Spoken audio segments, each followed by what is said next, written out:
Tutok na mga katropa!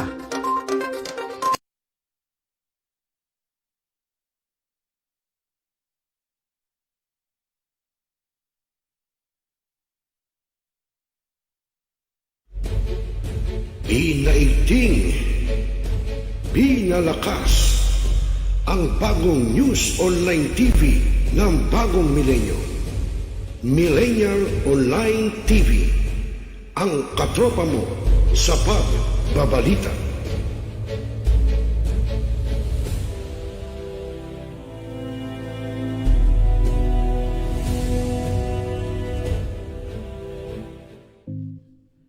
Mga millennials, marunong na ba kayong magluto ng mga masasarap at swak sa budget na mga pagkain?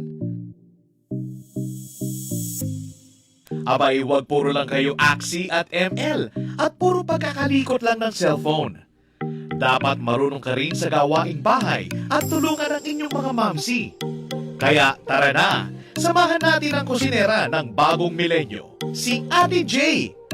At tuturuan tayong magluto ng mga masasarap na ulam para sa ating mga hapagkainan at swak pa sa budget. Ika nga, a delicious food on a pauper price. Tara na, mga katropa!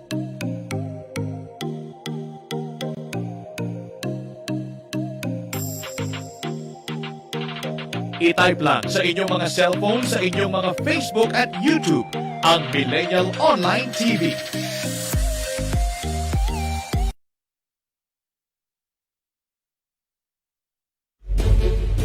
Inaigting, binalakas ang bagong news online TV ng bagong milenyo. Millennial Online TV, ang katropa mo sa pagbabalita.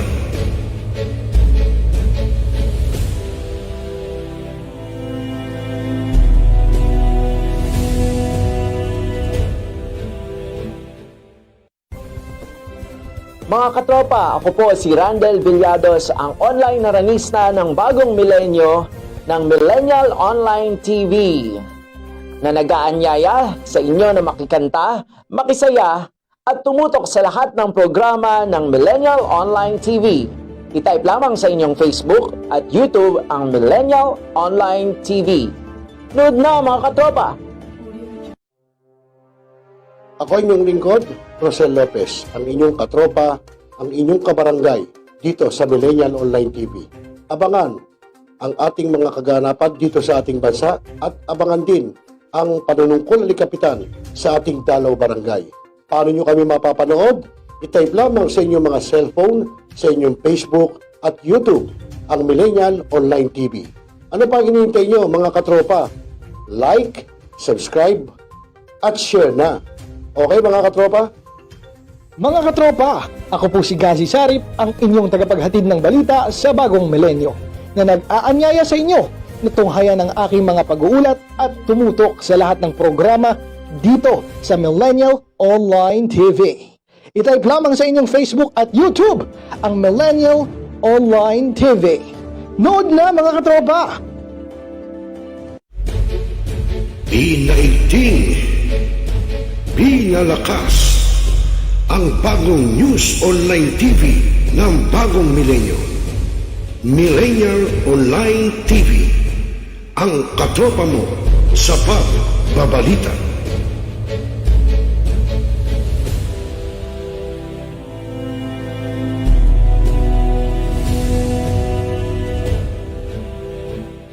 Hanap mo ba ay Unwind Ventures? Tara nang mamangha sa mga tanawin.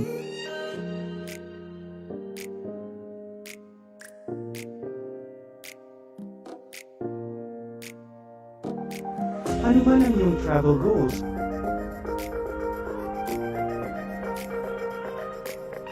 Dadalhin namin kayo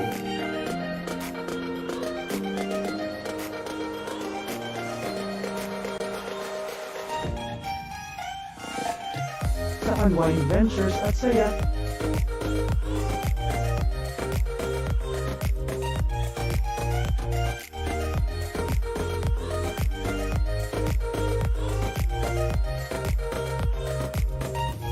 Dito lang sa Wow Biyahe.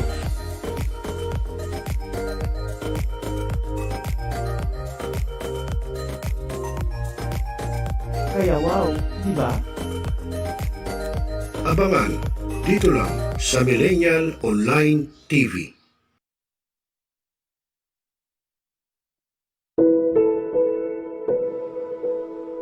Ikaw ba'y nag-iisa?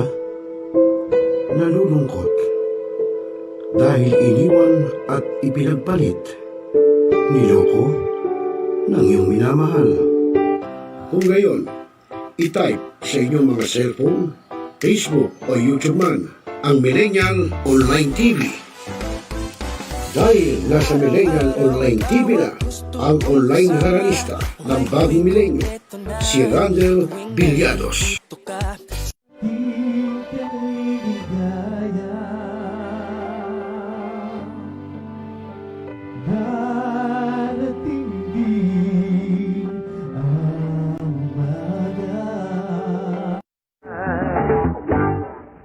Naninigas ang aking katawan kapag umikot ng plaka. At haharanahin kayo ni Randel ng iba't ibang awitin para maibsan ang iyong inip at kalungkutan kahit nasaan man kayo. Hanggang sa tumanda. Come on!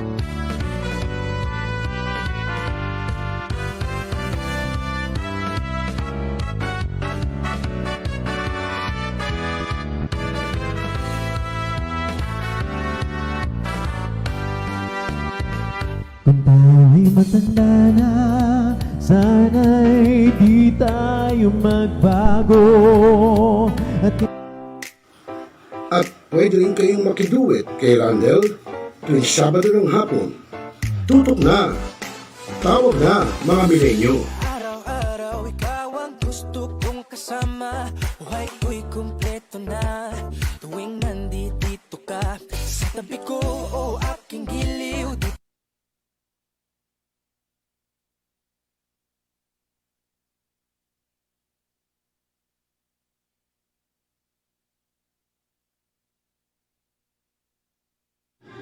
Barangay, pangunahing unit ng pamahalaan lokal kung saan dito pinag-uusapan ang bawat sigalon ng mga residente ng bawat barangay. Dito rin pinag-uusapan ng mga piling halal na opisyal na barangay ang mga proyekto para sa kanilang barangay. Kumustahin natin ang panunungkulan ni Kapitan dito sa Dama Barangay sa Millennial Online TV worldwide, ang katropa ng bawat barangay. Ating tinatapos ang ating pagpupulong. Maraming salamat po sa inyong pagdalo at tapos na po ang ating session. Enjoy na po tayo.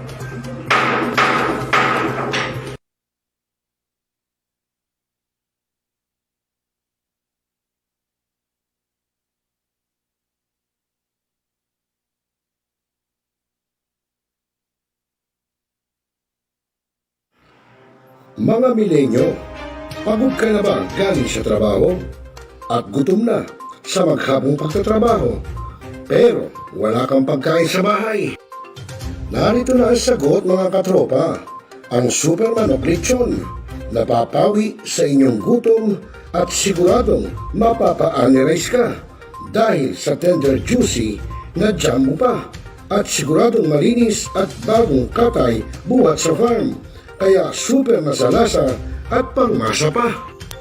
Ano pa hinihintay nyo mga katropa? Takbo na sa Super Manok Panteño Siniluan at bumili na. Baka maabusan ka, katropa.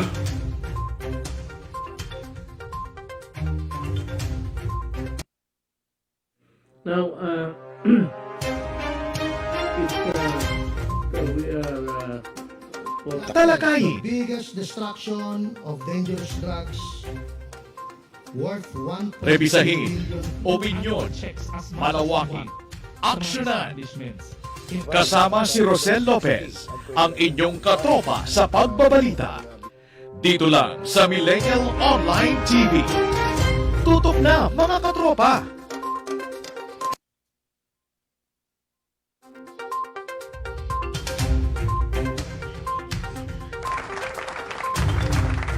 Hoy, hoy, hoy. Maganda hapon. Okay, nako mga kaibigan, magandang hapon sa buong mundo. Magandang hapon Pilipinas. Ang oras po sa buong kapuluan, alas 4:26 po ng hapon, Philippine Standard Time.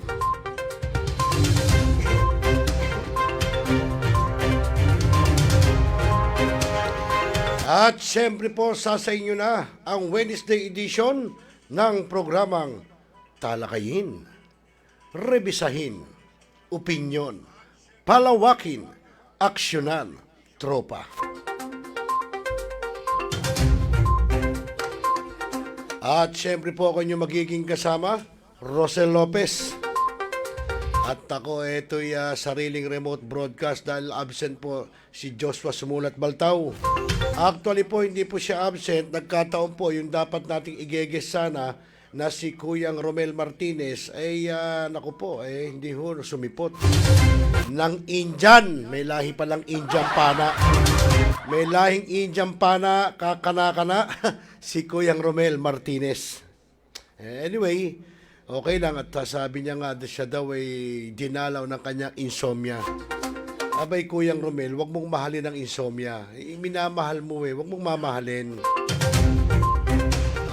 Kailangan iwaksi mo, ano tawag doon? Itapon mo yan, yung iyong insomnia. Dapat magkakapi ka kasi yung black coffee matapang without sugar. No, 'di ba? Para mawala yung iyong insomnia. Okay, nako mga kaibigan, alas 4:28 na at nako mamaya isa sa inyo po at itutunghay natin yung ginawa pong Pandesal Forum dyan po sa Kamuning Bakery kung saan po ay kinatumpukan po ng PASADA Parttlist. Kaya alamin natin ano ba kanilang mga plano kung sakali na sila'y maupo sa Kongreso. May mapapala ba ang mga magpapasada, yung mga jeepney, taxi, bus, etc.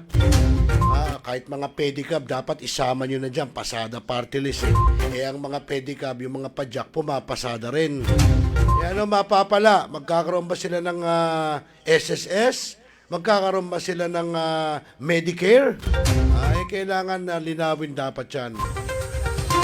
Okay, at mamaya itutungay rin natin sa inyo yung report ng ating reporter na si Jim Pahayag. Abay, isa na naman pong drug din ang nilansag ng Philippine Drug Enforcement Agency. Talaga namang hindi tumitigil sa pagsugpo sa illegal na droga dyan po sa Sampaloc, Maynila. At syempre po, lagay ng panahon buhat sa DOST PAGASA, malalaman natin mamaya kay Ginoong Alzar Aurelio. Yun po yung bulletin kanina pong madaling araw, no? Hanggang ngayong araw na tong hapon. Pero bago yan, abay, batiin muna natin yung ating mga tropa peeps.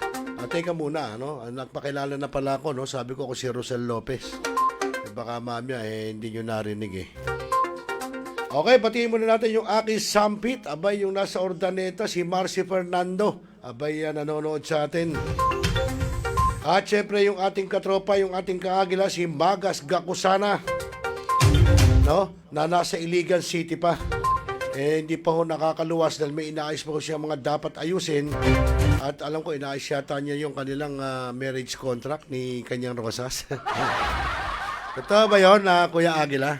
Kuya Magas? At aba, yung aking kabats, no, nanonood, himala, nanonood yata ngayon si Joel Lapus. Siguro to either nasa terminal, nandun sa Toda, nasa Pilahan, sa Quezon, o kaya nasa bahay nagkukuyakoy. O kaya naman nagkakatikot doon kung ano dapat katikutin. O baka nagpupupukpuk doon, gagawa ng upo ang maliit na bangkito, o kaya yung natayuan ng cellphone. Yung cellphone holder ba tawag doon? At siyempre yung ating kaagila rin, si Kuya Ricky Del Rosario, na miyembro din po ng Malabon PNP. Abay, kamusta ba ang duty natin, Kuya Ricky? Hindi ka naman sumasagot, puro watch ka lang, puro sine. Mag-comment ka naman. Tinatanong ko kung kumusta ang duty. Siya po ay miyembro po ng Blue Diamond Eagles Club. Ayun, at sabi ni Joel Cabusora Regindin, magandang hapon, idol. Abay, ikaw ang idol ko. Alam niyo ba kung nasaan si Ricky, ay si Joel Cabusora Regindin? Nandun po sa Ilocos Sur. Ang bangi. Okay ninam. Okay nam. Inihintay ko hanggang ngayon, wala pa rin yung pangako ni Joel sa ating bagnet saka longganisang Iloco. Buti, di ko pa pinasama ng empanada. Nagkaloko-loko na pagka pinasama ko pa ng empanada. Yung bagnet at saka longganisa mukha na bulok na yata. Joke lang, Joel. Basta ikaw ang idol ko. Ikaw ba'y naka-duty? O nasa bahay na, nagpapahinga na? At syempre, yung ating mga katropa, yung ating mga tropa pips na mga licensed massage therapist, yung mga LMT, ba'y unahin na natin, yung small but terrible, si Miss Jackie Lagpao Adahar. At gayon din, syempre, yung kanyang mga kaalyado, sina Ma'am Digna Kahulugan, tama ba? At si Miss Linda Villagonza, Jojo Revilla, si Sir Jojo, yung best of friend, yung BFF, ni Miss Jackie Adahar. BFF nga lang ba? At gayon din si Sir Jebren Sibug, ang pinaka-leader, ang leader at bumuo ng kanilang Pilwats. At gayon din si Sir Haji Crespo, na bukod sa pagiging LMT, ay isa pang entrepreneurs. Tama ba yon, Sir Haji? Isang negosyanteng big time. Kaya yung mga gustong kumita, gustong gumaling, mag-member na kayo sa GFox. Siyempre, dadalo muna kayo na seminar. Hindi po pwedeng basta mag-member ka lang. Hindi rin sila papayag kung basta mag-member ka, magbibili ka ng gamot. Hindi po pwede. Kailangan mag-seminar ka muna. Tama ba yun, Sir Haji Crespo? At ang sabi ni Sir Haji Crespo, naku, nayangga si Romel na sobrang yata last February 14. Palagay mo, ayun. Yan ang sinasabi ko, Sir Romel. Nag-aalibay ka lang na ikaw ay may insomnia, na sobrang ka lang daw sa yangga, sabi ni Sir Haji Crespo.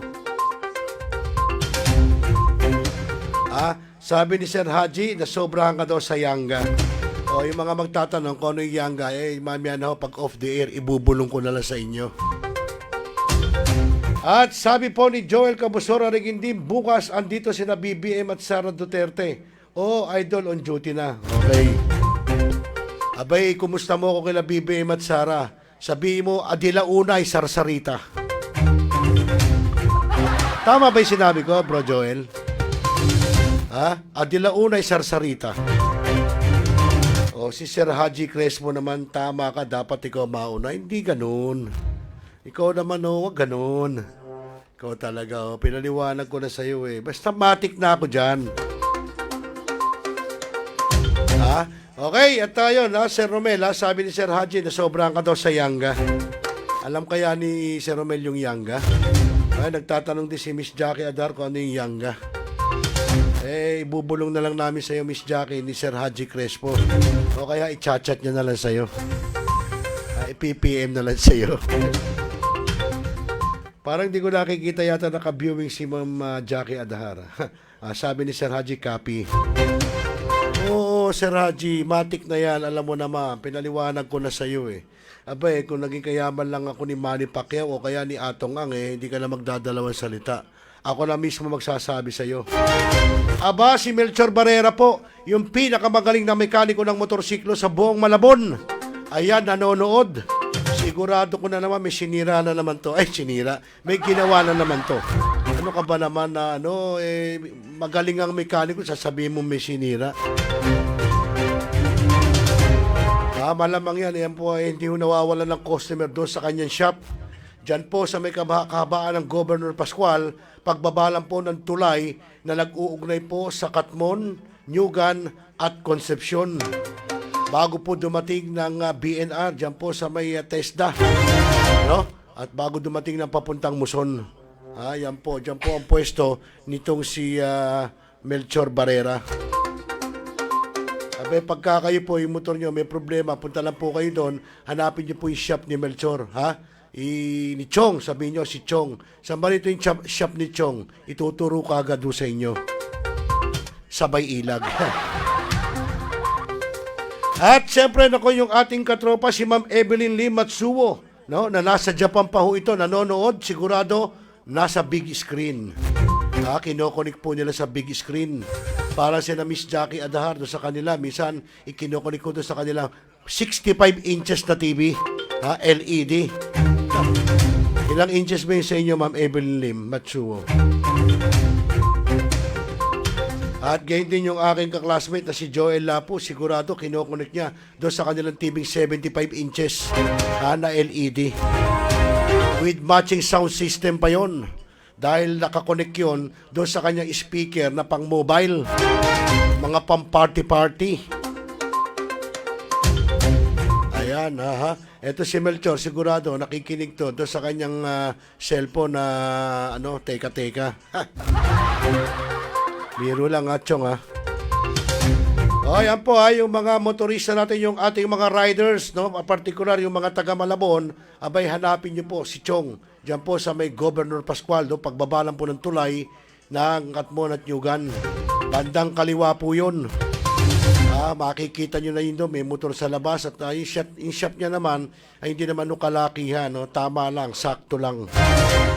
Okay, so mga kaibigan, alas 4:37 na po ng hapon, ang oras sa buong kapuluan. Iniiba ni Joel Cabusora rin din ang usapan. Ang sinasabi ko, yung bagnet at longganisa hindi na nakarating dito sa studio. Tapos tinitira ko, bukas daw andun daw si BBM tsaka si Sara Duterte. Basta kumusta mo ako? Sabihin mo dyan kina BBM at Sara, adila unay sarsarita.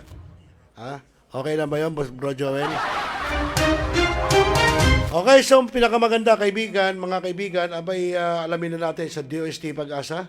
Ang lagay po ng panahon, meron bang bagyo sa ating Philippine Area of Responsibility o PAR, at kung tayo ba'y may LPA o kung saan, di ba? Para malaman natin, hindi tayo yung nangangapa, nanguhula. Dapat talaga kay ganon, kay wala, magdadala po tayo ng mga payong o jacket para po naman may panangga tayo sa ulambon, sa ulan, sa bagyo. Okay? So mga kaibigan, alamin po natin kay Ginoong Alzar Aurelio, weather specialist po ng DOST PAGASA. Panoorin natin.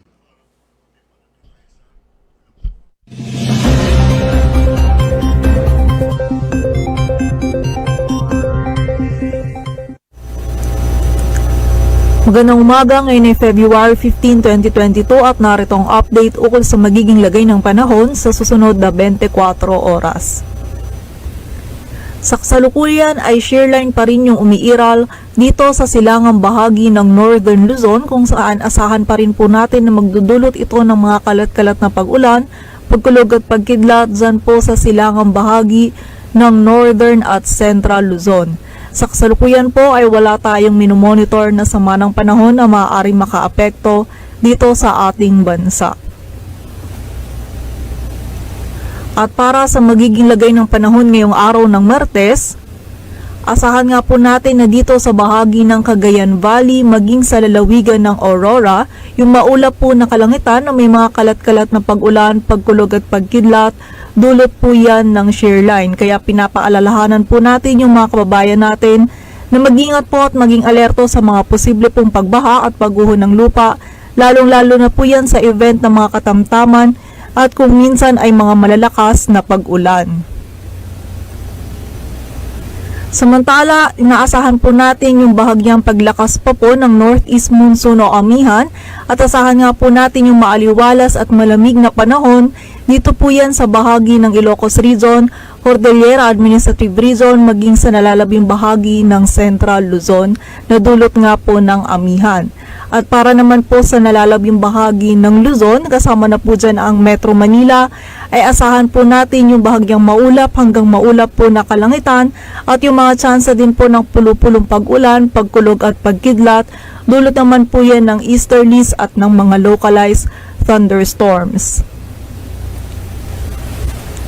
Agot po ng temperatura sa lawag ay maaaring maglaro mula 23 to 29 degrees Celsius. Sa Tuguegarao ay mula 22 to 30 degrees Celsius. Sa Baguio ay 15 to 22 degrees Celsius.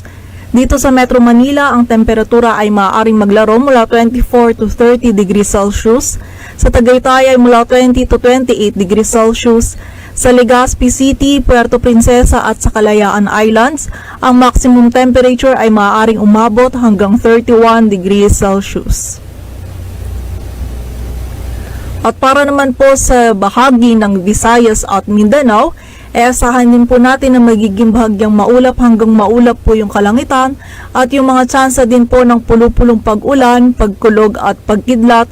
Dulot pa rin po yan ng easterlies at ng mga localized thunderstorms. Muli po, pinapaalalahanan natin yung mga kababayan natin na mag-ingat po at maging alerto sa mga posible pong pagbaha at pagguho ng lupa, lalong-lalo na po yan sa mga event ng severe thunderstorms.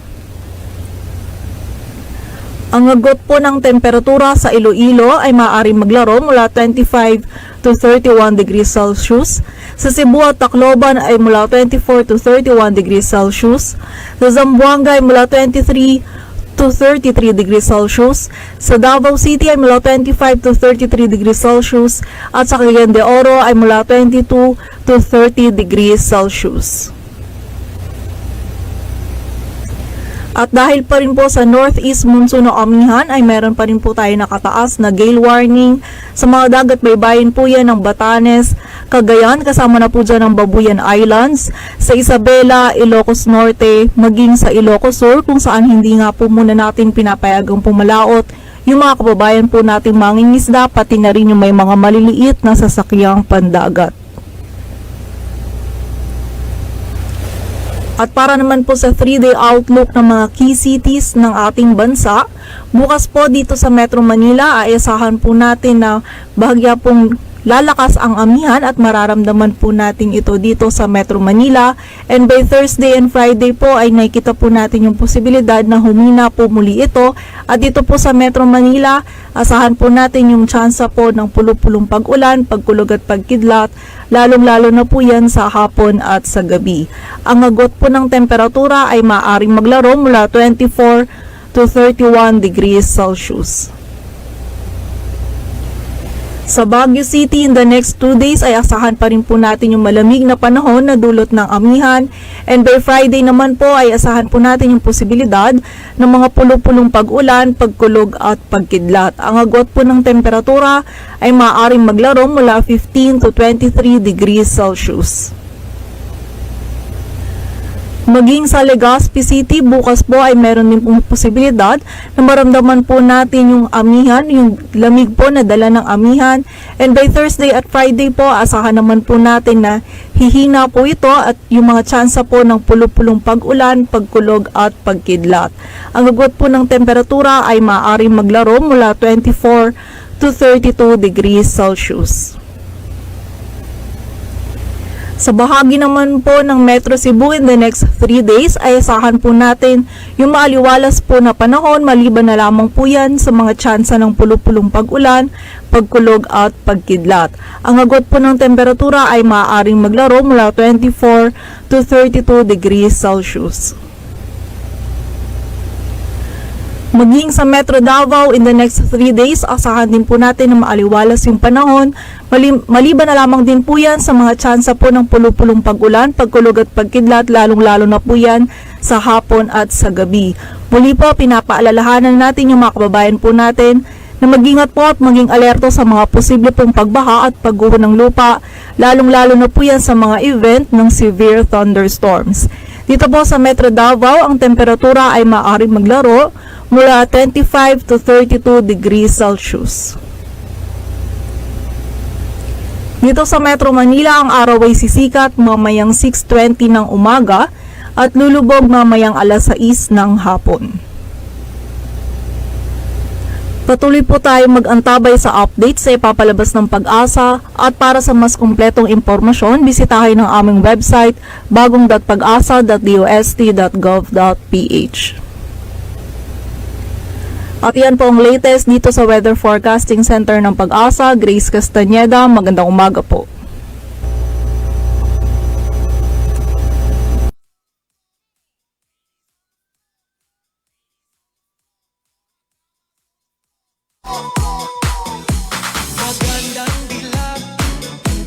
Nako, yung mga kaibigan, pasensya na kayo yung nailabas po na post para na forecast ay February 15, no? Yun po yung kahapon. Ngayon, yung play po natin is yung February 16. So, mga panoorin ho natin ulit.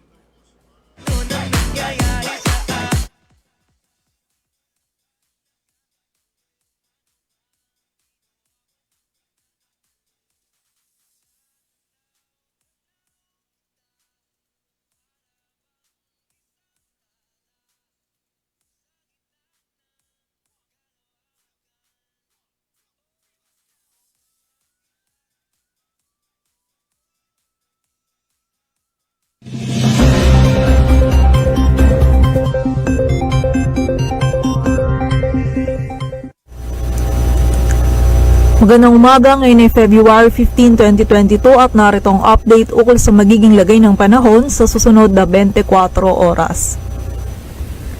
Sa kasalukuyan ay shearline pa rin yung umiiral dito sa silangang bahagi ng Northern Luzon kung saan asahan pa rin po natin na magdudulot ito ng mga kalat-kalat na pag-ulan, pagkulog at pagkidlat dyan po sa silangang bahagi ng Northern at Central Luzon. Sa kasalukuyan po ay wala tayong minomonitor na sama ng panahon na maaaring makaapekto dito sa ating bansa. At para sa magiging lagay ng panahon ngayong araw ng Martes, asahan nga po natin na dito sa bahagi ng Cagayan Valley maging sa lalawigan ng Aurora, yung maulap po na kalangitan na may mga kalat-kalat na pag-ulan, pagkulog at pagkidlat, dulot po yan ng shearline. Kaya pinapaalalahanan po natin yung mga kababayan natin na mag-ingat po at maging alerto sa mga posible pong pagbaha at pagguho ng lupa, lalong-lalo na po yan sa event ng mga katamtaman at kung minsan ay mga malalakas na pag-ulan. Samantala, inaasahan po natin yung bahagyang paglakas pa po ng northeast monsoon o amihan at asahan nga po natin yung maaliwalas at malamig na panahon dito po yan sa bahagi ng Ilocos Region, Cordillera Administrative Region maging sa nalalabing bahagi ng Central Luzon na dulot nga po ng amihan. At para naman po sa nalalabing bahagi ng Luzon, kasama na po dyan ang Metro Manila, ay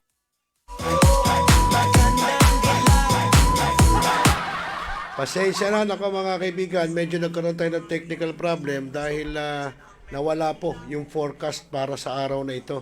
Yun po yung kahapon pa kay Grace Castañeda, nawala si Ginoong Alzar Aurelio. Well, anyway, sabi ko nga sa inyo ay one-man team at dahil nga wala po si Joshua dahil kagagawan ng kayayanggan ni Kuyang Romel Martinez, kaya ayun nagka-problema. Anyway, di bali ho, at siguro wala namang bagyo, wala namang LPA sa ating PAR. At ayun, magandang hapon po kay Miss Rona Ramos. Yan, happy watching. Jom, Jane, Weng, Malin, Alma, Ami, Malu, Boyet, Kuya Vic, Rapi, at Arnel. Ayan, pinababati po kayo ni Rona Ramos. Ayan, happy watching kay Jom, Jane, Weng, Malin, Alma, Ami, Malu, Boyet, Kuya Vic, Rapi, at Arnel. Okay mga kaibigan, alas 4:49 na po ng hapon, Philippine Standard Time at oras po sa buong kapuluan. At gayon din kay Boss Bambo Garcia ng Grupong Puwersa. Hindi tayo sinagot na talaga ni Boss Bambo Garcia. Dead malang, sin lang. Bale, baka busy. At ako si Mang Jose, yung aking pamangkin. From Siniluan, Laguna. Ayan, nanonood siguro, walang duty. Kanina, pangkin, na-play namin yung Superman, baka mamaya sabihin mo, mahina ako. Kaso namimiss ko yung lasa ng manok mo. Kasi tender juicy talaga. Okay, so yung mga kaibigan, at syempre, pakasunod yan, sabi niya, pag-greet po, Uncle, sa TL namin, Police Captain Dalisay.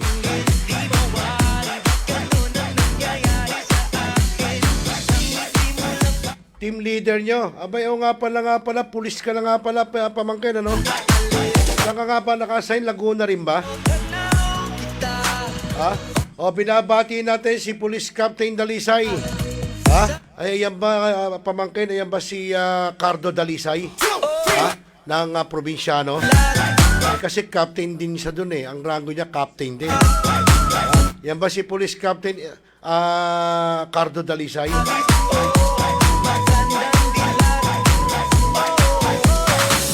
Kaso yun, ang tanong, pangkin, ang tanong, kung kailan ako makakapasyal dyan.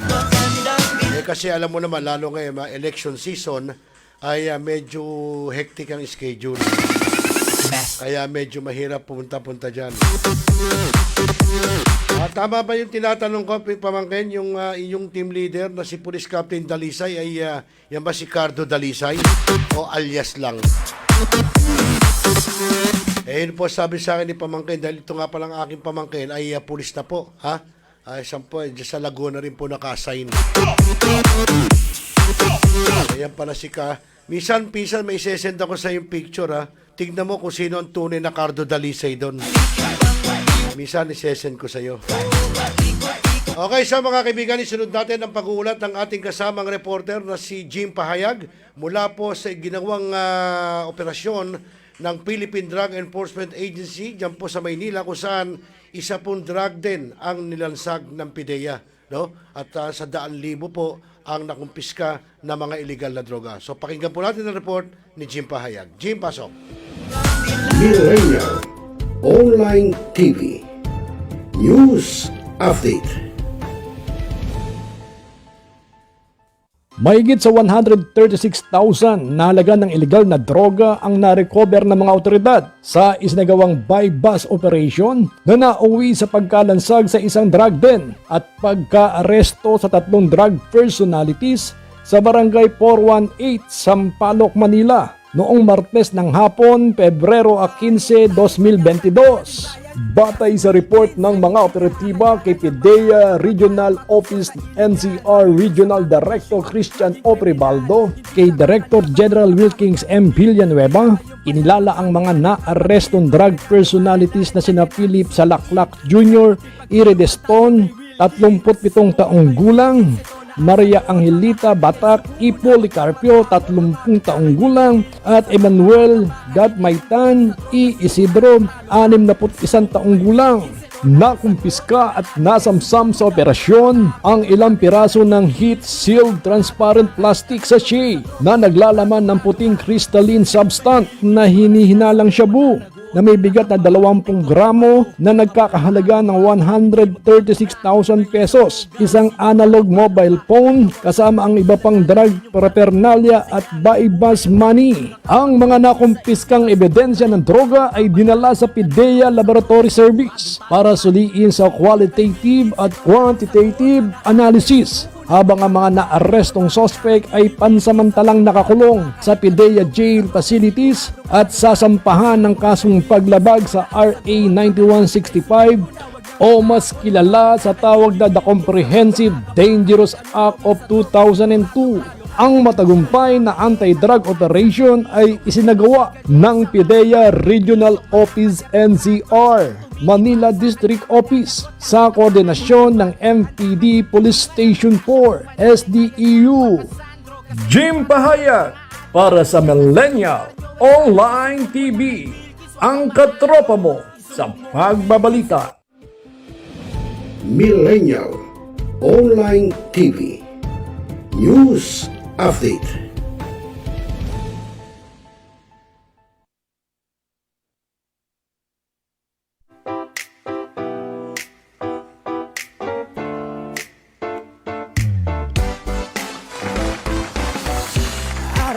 Maraming salamat sa iyong pag-uulat, Jim Pahayag. Yan po ating reporter, si Jim Pahayag, no? Bali si Gasi Sarip, saka si Jim Pahayag. Yan lang ho, lagi nagre-report eh. Hindi yan lang ang reporter natin. Minsan ako pagka lumalabas. At sabi pa sa atin ni Mang Jose, yung aking pamangkin, abay hi din daw kay L. Charles Paray at Elaine. Happy Valentine's Day from Victoria, Laguna. Yan ang sabi ni Mang Jose. Doon ho kay L. Charles Paray at Elaine, Happy Valentine's Day daw from Victoria, Laguna. Happy Valentine's sa inyo. Pagka gano'n, siguro maraming bumili ng mga super manok kahapon doon sa aking pamangkin. Siyempre, pagka parregalo, yung mga pumasyal sa kanilang mga jowa, siyempre, nagdala ng pagkain, siguro super manok na lang ang binili. Okay mga kaibigan, ako sa oras na yan, alas 4:46 po ng hapon, Philippine Standard Time at sa buong kapuluan. At nagpapasalamat tayo sa HWPL dito sa pinagkaloob nilang plake, ha? Na kumukuti-kutitap, ha? Kita niyo yan.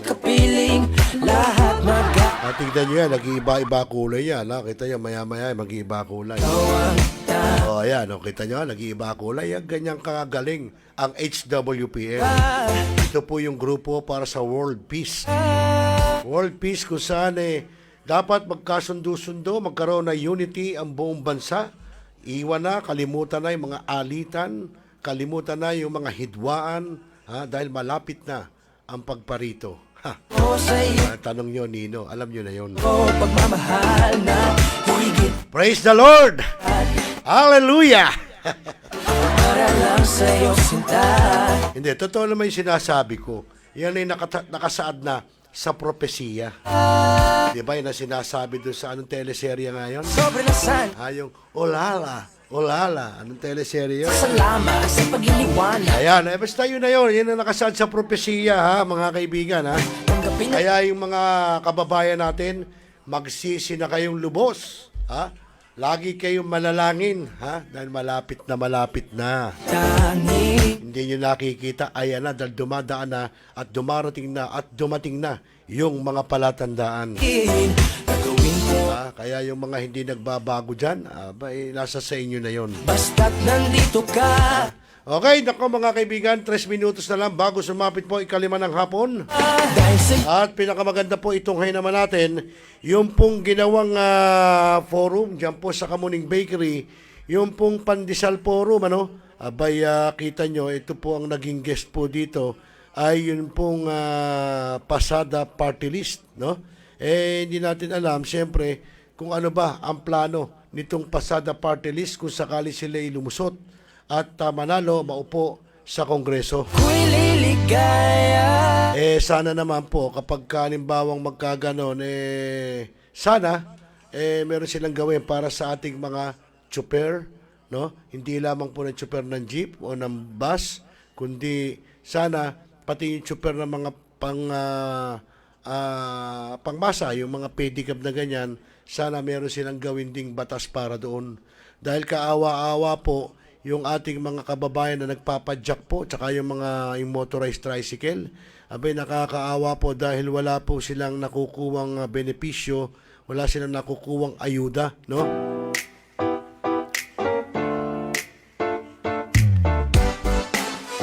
Ayun, at bukas, ano bang araw bukas? Huwebes, Ayun nga, mga kaibigan, at sana, magkaroon sana ng batas na gano'n na para sa ating mga kababayang chopper. Kasi pagka sinabing pasada, di yung mga pumapasada, di ba?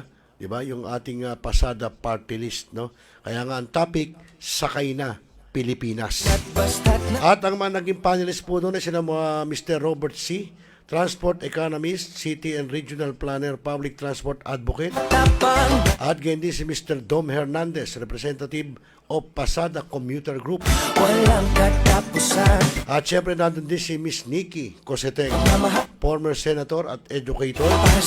At tingnan natin kung ano mga pinag-usapan at tinalakay nila noon para tingnan natin ano ba. Kasi alam nyo, napakalaki yun ang problema ng ating transport sector. Di ba? Alam naman ang lahat yan na ang transport sector natin ay napakalaki po ng problema. Kaya sana maayos na yung problema ng ating mga transport group. So mga kaibigan, wag na natin patagalin, panoorin natin yung ginawang Pandesal Forum at pwede kayo magbigay ng inyong opinion, kuro-kuro, suggestion. Pwede nating iparating doon sa mga kinauukulan. Kailangan yung mga pedicab na yan, bigyan ng halimbawa tulong na ayuda ng monthly. Although wala ngang gasolina, pero nagpapadyak naman maghapon yan, minsan walang kain, ganun kahirap para lang mabuhay. Diba? So, yun po. At sabi ni Jaime Santos Pahayag, good day tol, watching from City of San Jose del Monte, Bulacan. Napanood mo ba, Jaime? Okay, sa mga kaibigan, panoorin po natin at ito'y pinangunahan ng Pandesal Forum tawag dito, moderator na si Sir Wilson Flores. Panoorin po natin. Morning Bakery Cafe, we shall be discussing a very important issue that has been with us in the Philippines for generations, not only years. So thank you very much to our three panelists today. We shall invite the three of them to each give an opening statement. Of course, we have today transport economists, city and regional planner, also public transport advocate, Mr. Robert C. Later on, I'll invite also for opening statement, Mr. Dom Hernandez, representative of the PASADA commuter group, and of course, the very respected former Senator Nikki Coseteng, a former progressive legislator and nationalist, an educator now, also lifelong activist, and also art and culture advocate. So let us start muna with Mr. Robert C. For his opening statement about the transport situation in Metro Manila. Mr. Robert C. for your opening statement. Thank you, Wilson, and happy Valentine's to everyone today. And I'm so happy to be here talking about my favorite topic. And this is an issue which affects all of us, mobility. For me, mobility is a basic human need. But unfortunately, I think we all observe, Filipinos everywhere, our mobility has actually declined over decades and decades. Progressively, people who are reliant on public transport, walking or cycling, their welfare, their conditions, their environment has actually deteriorated significantly over time. And I'm hoping that this can become a prominent issue in the coming elections. We need our candidates to focus on this, to talk about it. And one message I want to put out here is my own reading of the situation. Basically, when you ask urban planners and transport planners around the world, wherever you see conditions deteriorating for public transport users, for pedestrians and cyclists, it's because government prioritizes the welfare of people in cars. Now, many of us, of course, use cars and are reliant on cars. But our environment has made us what we call car dependent. And this is something we need to fight, because this is what will spell continuing disaster for all of us. If all of us choose to use cars, then we will be just stuck in traffic. We will be in gridlock forever. One very important statistic is that nationwide, only 5% of households use or own cars, and in Metro Manila, only 11.5% of households own cars. So the vast majority of Filipinos are reliant on public transport, walking and cycling, and they should be the group that is prioritized on every road, in our budgets, in our transport planning. So that's my opening statement. Sir Wilson, thank you very much. That's very interesting. We should delve into that after that other statement. Thank you very much for your eye-opening statement. Next, we'd like to invite Mr. Dom Hernandez, representative of PASADA Commuter Group, for his opening statement about transportation in Metro Manila and the Philippines. Good morning and happy Valentine's Day po sa lahat. And I would just like to say I'm deeply honored to be in this forum with Sir Wilson, Sir Robert C., which I look up to, and his son Anton. Senator Nikki Cosseteng, maraming salamat po for today. I would just like to chime in on Sir Robert's welcome statement, the opening statement. Na I remember back when I was in college, we had options.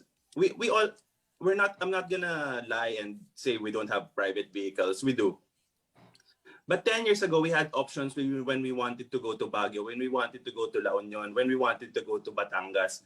We could easily hop on a bus with our group of friends and enjoy and have a enjoyable summer break. But the past 10 years nga, parang hindi mo na ma-imagine na sasakay ka ng bus at makikipagsapalaran ka dun sa maraming terminal na kailangan mong daanan, maraming mga, lalo na now with COVID, parang mas marami pang potential exposure. So, yun yung we want to represent the commuters, and not only the commuters but also the transport workers in Congress sa PASADA para magkaroon ng focus sa itong growing problem na to. Because we also talk to mga developed countries and how they really prioritize yung master planning of where people should gravitate more efficiently. So yun yung mga hindi na nadidiscuss eh. Parang bigla nilang magkakaroon ng implementasyon ng bagong polisiya, tapos magugulat na lang lahat ng riding public, ay ganito na pala, sunod na lang tayo kasi wala naman tayong choice, di ba? So we want a more collaborative environment sana sa pagpaplano nitong transportation. As Mr. Robert C. mentioned, everyday lives natin affected. Ako nung peak nung traffic, no joke, nagaangkas ako eh. Kasi alam mo na pag magkotse ka or sumakay ka sa kahit grab car, hindi ka abot eh on time. So going back to the problem, productivity natin lahat na apektuhan din, yung trabaho, yung contribute natin sa ekonomiya sana for a more productive life. Hindi natin na ibibigay dahil di tayo makagalaw. Mobility yon. So yun yung gusto sana namin bigyan ng boses. Pangalawa ay yung colorum operations, no? Grabe nga yung COVID. Hindi natin masisi ang mga kababayan kasi walang kabuhayan eh. May tricycle sila dyan, may jeep, ipapasada nila, mag-a-add ng 300, 500 pesos a day. Pero itong mga to, they do not contribute to the government anything, but they use the roads, the same roads that we fund from our taxes.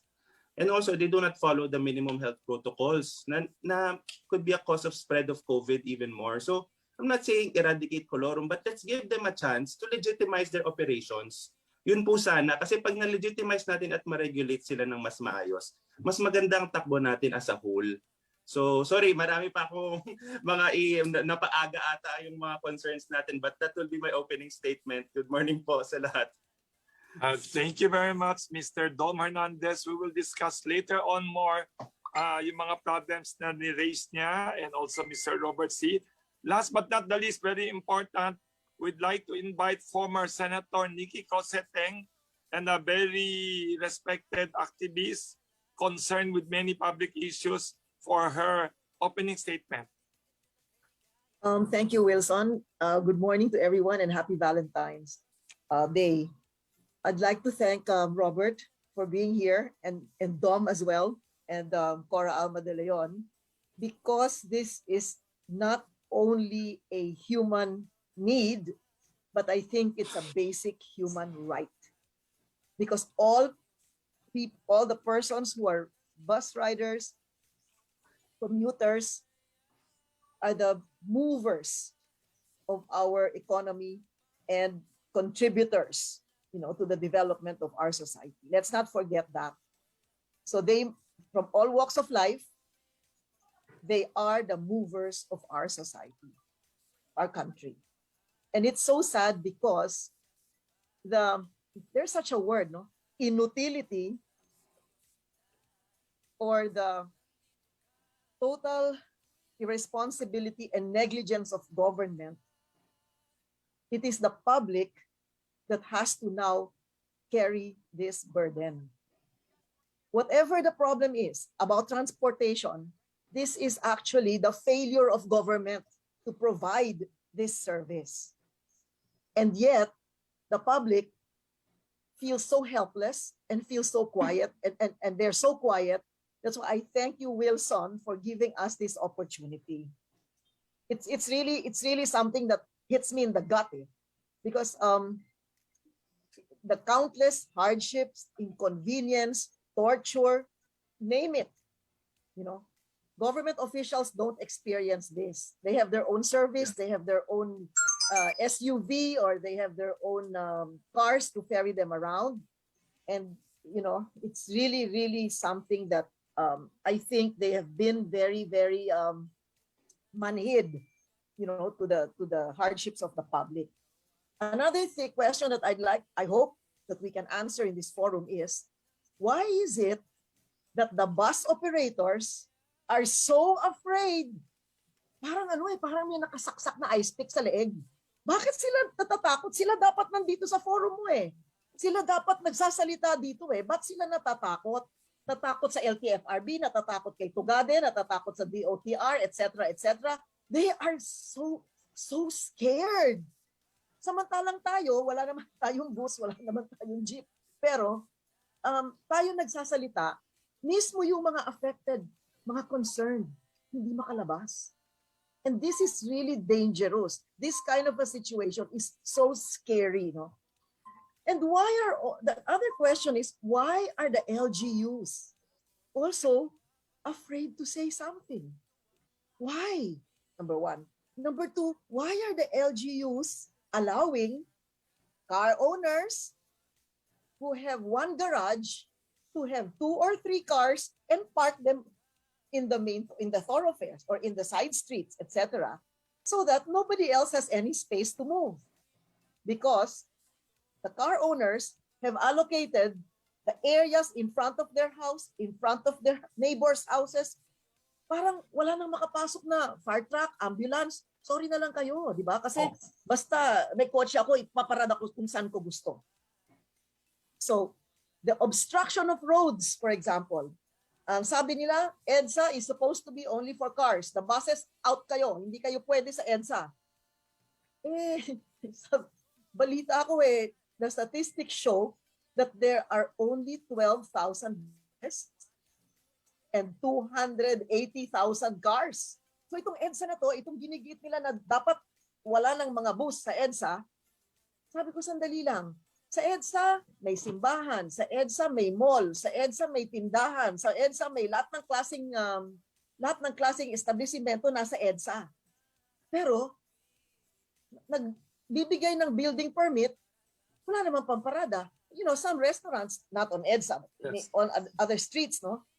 They can accommodate 200 customers, but they have only 5 parking slots. What kind of insanity is this? And we allow this to happen. You know, and the government has unless I am mistaken, maybe in Makati they might have, but all other LGUs, they don't have, you know, parking lots, multi-level parking lots, so that people who have more than one car, if they have only one garage in their house or in their condo, they have only one car, that they have somewhere else to park. Now, the last question is, meron bang lobby? Hindi ko alam to, no? I mean, it just entered my mind now that you say we have an opening statement. Meron bang lobby yung mga car dealers? Di ba? Kasi pag bawat isang bus na pagbawalan ninyo mag-operate, ilan kolorum yan? Yung kolorum, bumibili ng kotse yan eh. Di ba? Ang dami nilang mga van, etc., etc. So maybe not brand new. So is there a second-hand car lobby? Is there a brand new car lobby? I don't know. But whatever it is, I hope that the series of fora that you have planned, Wilson, is going to, you know, shed light on this. And I hope that the light that we will see is not going to be the light from an oncoming train, because this is very dangerous. Yes. Nakakaawa ang tao. And as I mentioned in the previous radio interview I had, I said our Secretary of Tourism has said tourism is one of the major you know, economy boosters in our country. How are you going to develop tourism when people cannot ride anything to go anywhere? Diba?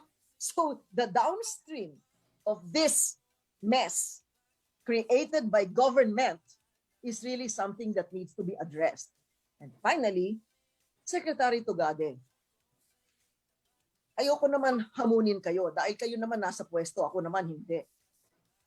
Pero parang ayaw na ayaw ninyo buksan itong mga bus companies or yung mga operators, ayaw nyo silang buksan.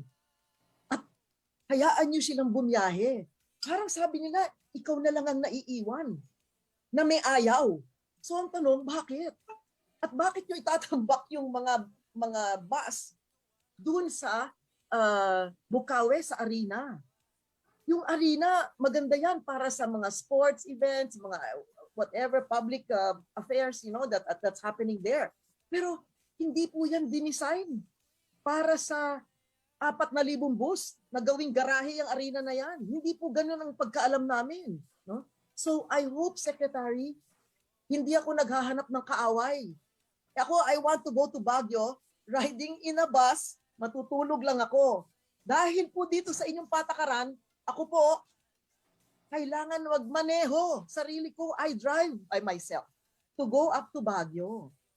So please, you have to listen to us because takot na po sa inyo masyado yung bus operators, nahihiya o natatakot yung mga commuters at wala po silang pupuntahan. Kaya salamat Wilson, salamat Roby, salamat Dom na nandito kayo dahil at sana hindi lang isang forum to. Kung gusto nyo gawin 20, okay, I will attend all 20 if you have 20. I promise you that. So kayong mga pasahero, wag po kayo mawawala ng pag-asa kasi hindi po kayo nag-iisa. Ako po pasahero din. Thank you po. Thank you very much to the very eloquent Senator Nikki Coseteng, former senator but still very active with national and public issues. Very good ang sinabi niya. Very good reminder to everyone. Public transport is not only a basic, it's not a human need, not only human need, but a basic human right. Ang ganda sinabi niya. And then si Mr. Dom Hernandez kanina sabi niya there are many issues and problems like colorum, transport. And also Mr. Robert, nagulat ako, sinabi niya only 5% of households in the whole Philippines use or own cars. And in Metro Manila, 11.5% of households own or use cars. So public transport is really very important. For the first question, we'd like to invite PTB4 journalist to ask her question. She is Miss Catlea Antonio of PTB4. Paki-open ang camera ni. Okay lang kung hindi open ang camera, you can just voice out your question. Miss Catlea Antonio from PTB4. May question siya for our 3 distinguished panelists. Good morning po. I would like to ask po for your reaction po sa series ng oil price hike, hiling ng transport group na dagdag pasahe at magka-counter petition po ba sa LTFRB about the fare hike? Thank you po. From Ms. Catlea Antonio of PTB4, thank you for your question. Anyone among you who would like to address her questions? Sir Wilson, yes. We know naman na we're an oil importing country, no? And yung price talaga niyan is beyond our control. So, lalo na with COVID, tumaas yung dolyar against the peso. So, talagang tataas ang presyo ng crudo. So, siguro yung mga petition nga natin as a transport operators and workers, yan yung mga dapat ina-actionan agad. Ang problema kasi ngayon, ang daming layers at hindi alam kung saan pupunta para magkaroon ng concentrated na request. Kumbaga, magre-request kami dito sa isang lugar, sa LTFRB, ibabato sa DOTR, ibabato sa iba pang agency na naman. Bumaba na yung presyo ng crudo, hindi pa naitaas yung pasahe para ma-absorb sana yung losses sa income ng ating transport operators. So I'll keep it short, yun lang po yun po yung issue ngayon natin. Wala pong ibang paraan para mapababa ang crudo unless magkaroon ng bawasan yung excise tax nga na we know will take longer also. And then also yung mga band-aid solutions tulad ng mga oil subsidy, yung mga binibigay ng mga LGU, yan po yung mga band-aid solutions pero hindi po long-term solutions yan. So ang maganda po sana na mangyari, magkaroon ng concentrated at isa talagang ahensya kung saan nagre-regulate talaga ng mga presyo ng pasahe at agad-agad madesisyonan para makapagbiyahe na matuloy lang yung biyahe at yung mga pasahero rin, alam na nila what to expect when they ride the mass transport. Yun lang po yung from me. Thank you. Would any of the two panelists, Mr. Robert C? Yes. Yeah, thank you, Wilson. And I want to build on yung point ni Sir Dom. We need to move to a different business model for public transportation. Ang sabi nga ni Senator Coseteng, mobility, public transport is a basic right. It's a fundamental right. We need to make sure it is there in good times and bad. So what does this mean for us? We need to insulate yung mga public transport operators and drivers from yung financial risk, right? The problem nga, pag let's say tumataas yung oil prices and even things like yung mga lockdown, when it becomes a loss-making business, ano yung nangyayari? Operators and drivers are forced to stay at home because if they go out, they will suffer losses. But in the end, nawawala ang essential service. And this is, I think, this becomes an emergency for us. So how do other countries and cities do it around the world? Wherever you see a high quality and reliable public transport service, usually behind that is a system called service contracting. So there is a contract between a local government or a national government and a co-op or a public transport operator to provide the service regardless of the ridership, regardless of the fare collection. So what happens is government, local government or national government collects the fares but gives a fixed payment to provide the service to a transport operator.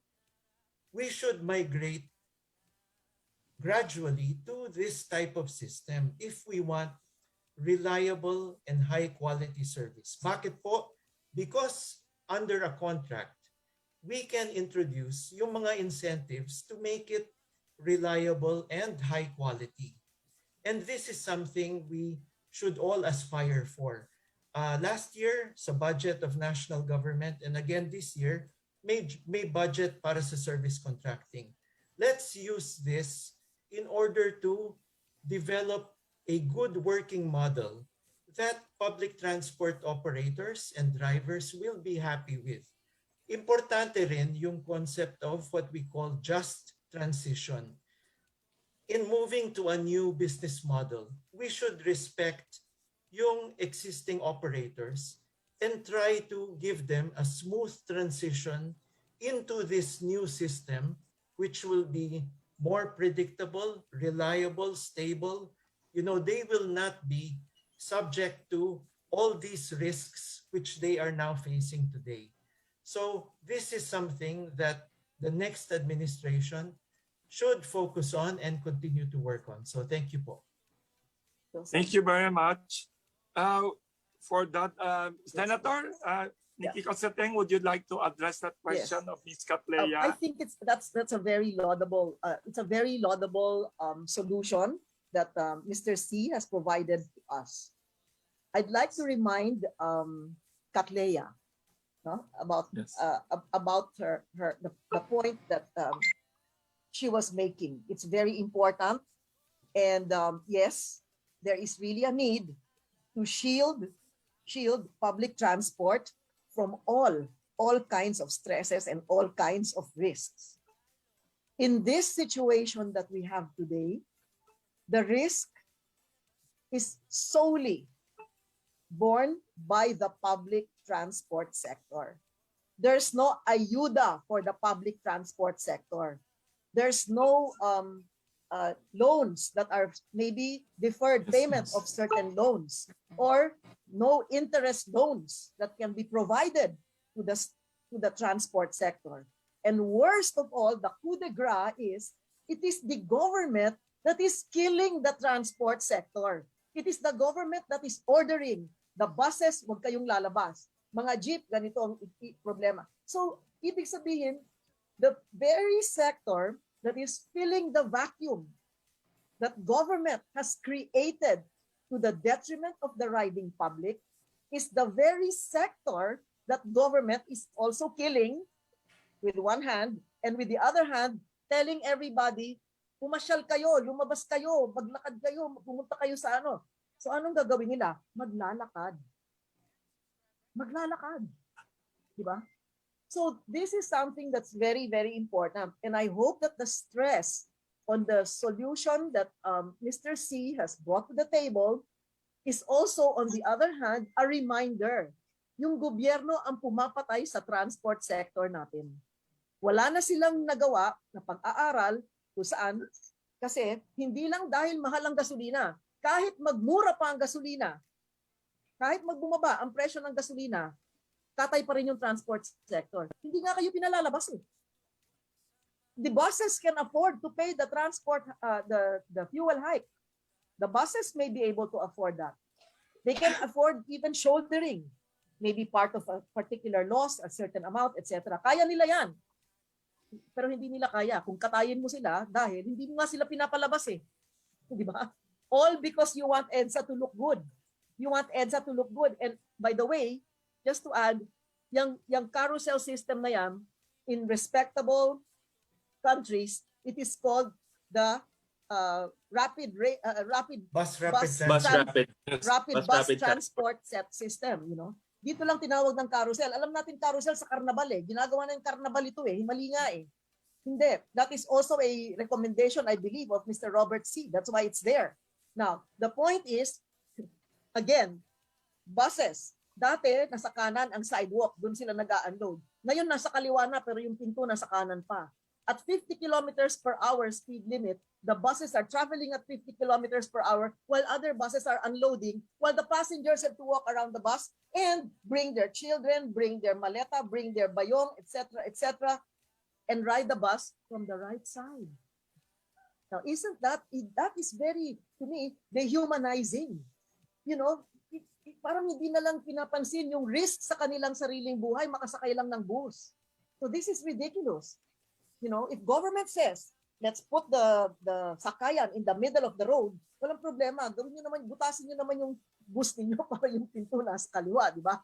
I mean, that's another logical thing to do. Okay? So again, thank you for your suggestion. Yes, the transport sector should be shielded from all these unknowns that can strike anywhere. But more importantly, hindi nyo na nga ginagawa yon, kinakatay nyo pa yung transport sector kasi hindi nyo pa lalabasin yung mga bus eh. Anong tawag nyo dyan? Katay, tawag dyan, katay. At kawawa talaga yung pasahero. Thank you very much, Senator Nikki Coseteng, Mr. Robert C., and Mr. Dom Hernandez for answering the question of Ms. Catlea Antonio of PTB4.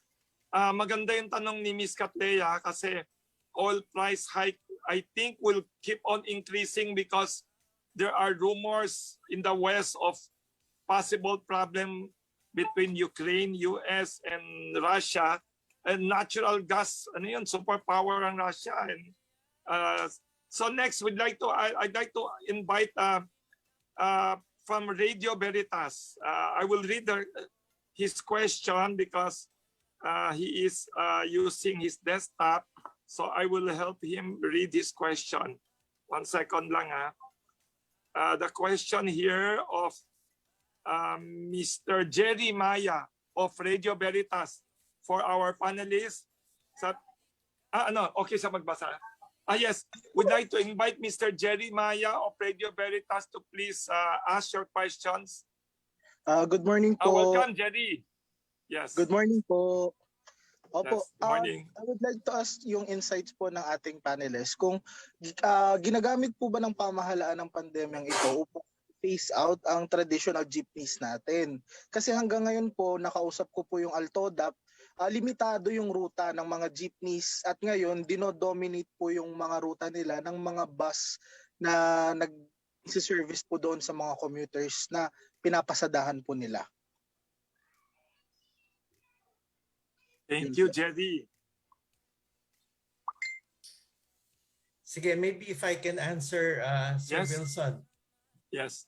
Well, tama po si Sir Jerry. This is a worry, important worry at important threat to yung traditional jeepney sector.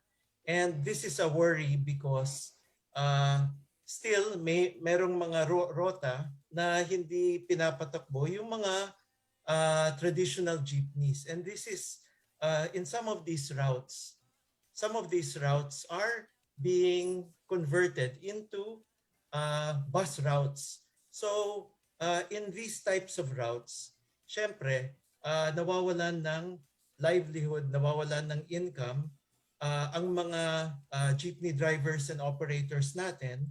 But not only that, it reduces yung supply of public transport, which is also detrimental to yung commuters. And alam natin that today, public transport, especially with yung worry about yung crowding, is becoming very, very seriously insufficient.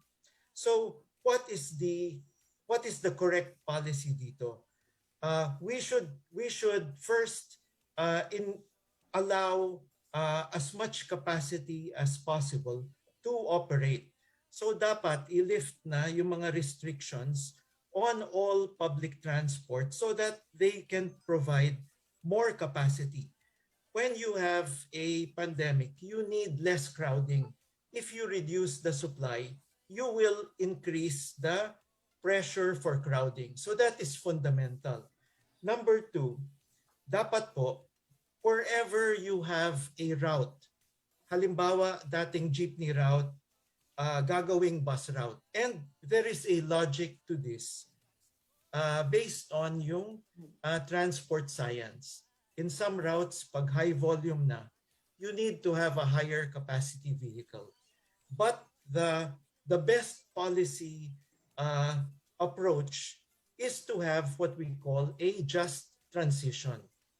If we have a jeepney co-op that is operating a route, we should help that jeepney co-op to transform into a bus co-op, upgrade their vehicle into a bus, and continue to operate that route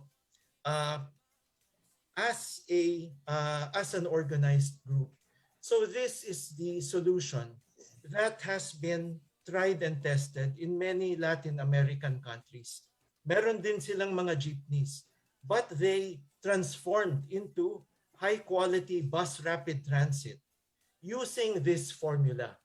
Dapat just transition, work with the existing jeepney operators.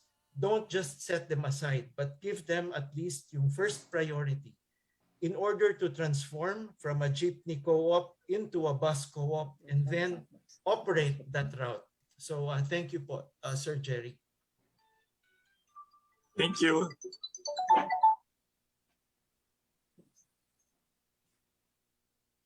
Thank you very much for that answer, Mr. Robert C. Would anybody want to address the question? Yes, Dom.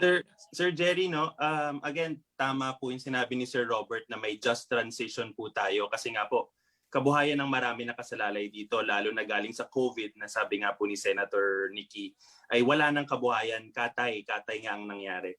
Ngayon, paano po ba magja-just transition kung walang ita-transition currently? So, as Mr. Robert C. said, dapat po buksan na para po yung crowding ay mabawasan. At habang bukas na po ito at nagkakaroon na ng kabuhayan yung mga jeep operators, doon po natin pag-usapan at planuhin at i-involve para magkaroon po tayo ng just transition into a better and more modernized and high-capacity vehicle kung yung ruta po ay talagang napakarami na ng mananakay. Yun lang po yung sa akin. Thank you. Senator, there's a question for you here by a journalist. Thank you, Mr. Doma, at Mr. Robert C. Ito tanong kay Senator Nikki Coseteng. Minention niya earlier, sabi niya, why are buses from the north being stopped from entering Metro Manila and now being dumped in Bocaue even if they have their own terminals that are not along EDSA? What is the problem? Why are buses from the north being stopped now in Metro Manila and dumped in Bocaue? Can you address that, Senator? And why are bus operators being distressed this way now? Let me attempt to do it, no, because I don't have all the statistics. All I know is this has happened almost 2 years ago. Number one. Wow. Number two, there is a proliferation of colorums that have filled in this vacuum. So we don't know who owns the colorums. Are these owned by government officials or police officials? We don't know. No, so this is another reason. Three, they were using the IATF as an excuse because they said that the COVID is going to spread. So let's just, put the buses there. Well, that's really an insane kind of like an excuse as far as I'm concerned, because they dump you in Bocaue, but you will find your way to Manila in a crowded colorum vehicle. So that really puts the IATF to shame for even giving that kind of an excuse, no? Another reason is matatraffic sa EDSA. Kaya wag natin papasukin yung mga bus na galing sa norte sa EDSA. So I mean, that's another insane excuse, because the buses don't really have to come to EDSA. Some of them have terminals elsewhere. Some of them have terminals that maybe have exits behind EDSA, not along EDSA.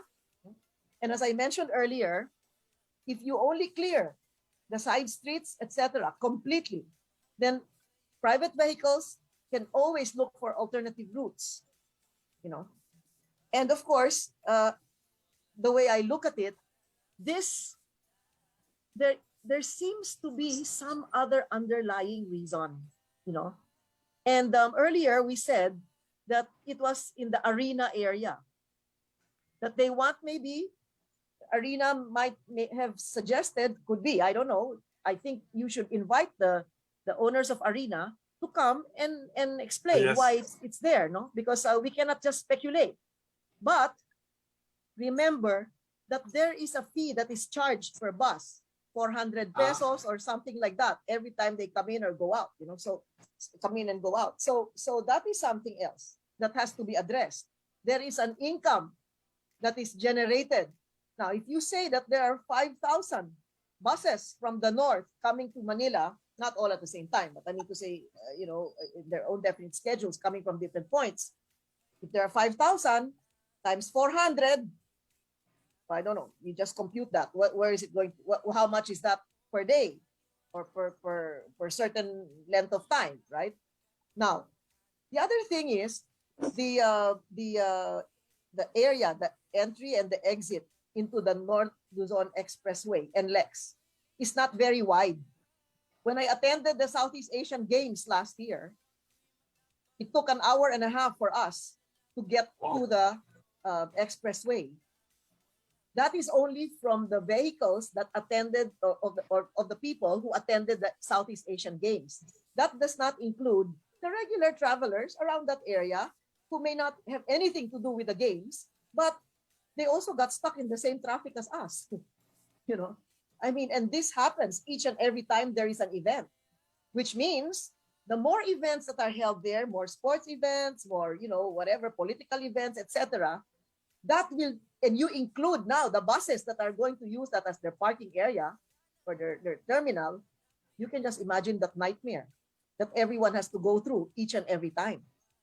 So this is also something that I cannot understand, and maybe Roby can explain it better. I see it from a more humanitarian rather than a technical transport management system. No, maybe this is also the one of the reasons is that this is a mess, is because all the people that are regulating or assistant secretaries or undersecretaries, etc., are really not transport management people. They're lawyers and everything else, or maybe they're malakas to Malacanang. I don't know. Whatever their qualifications are, certainly is not transport rooted in the same way that Roby's expertise is on transportation. Diba?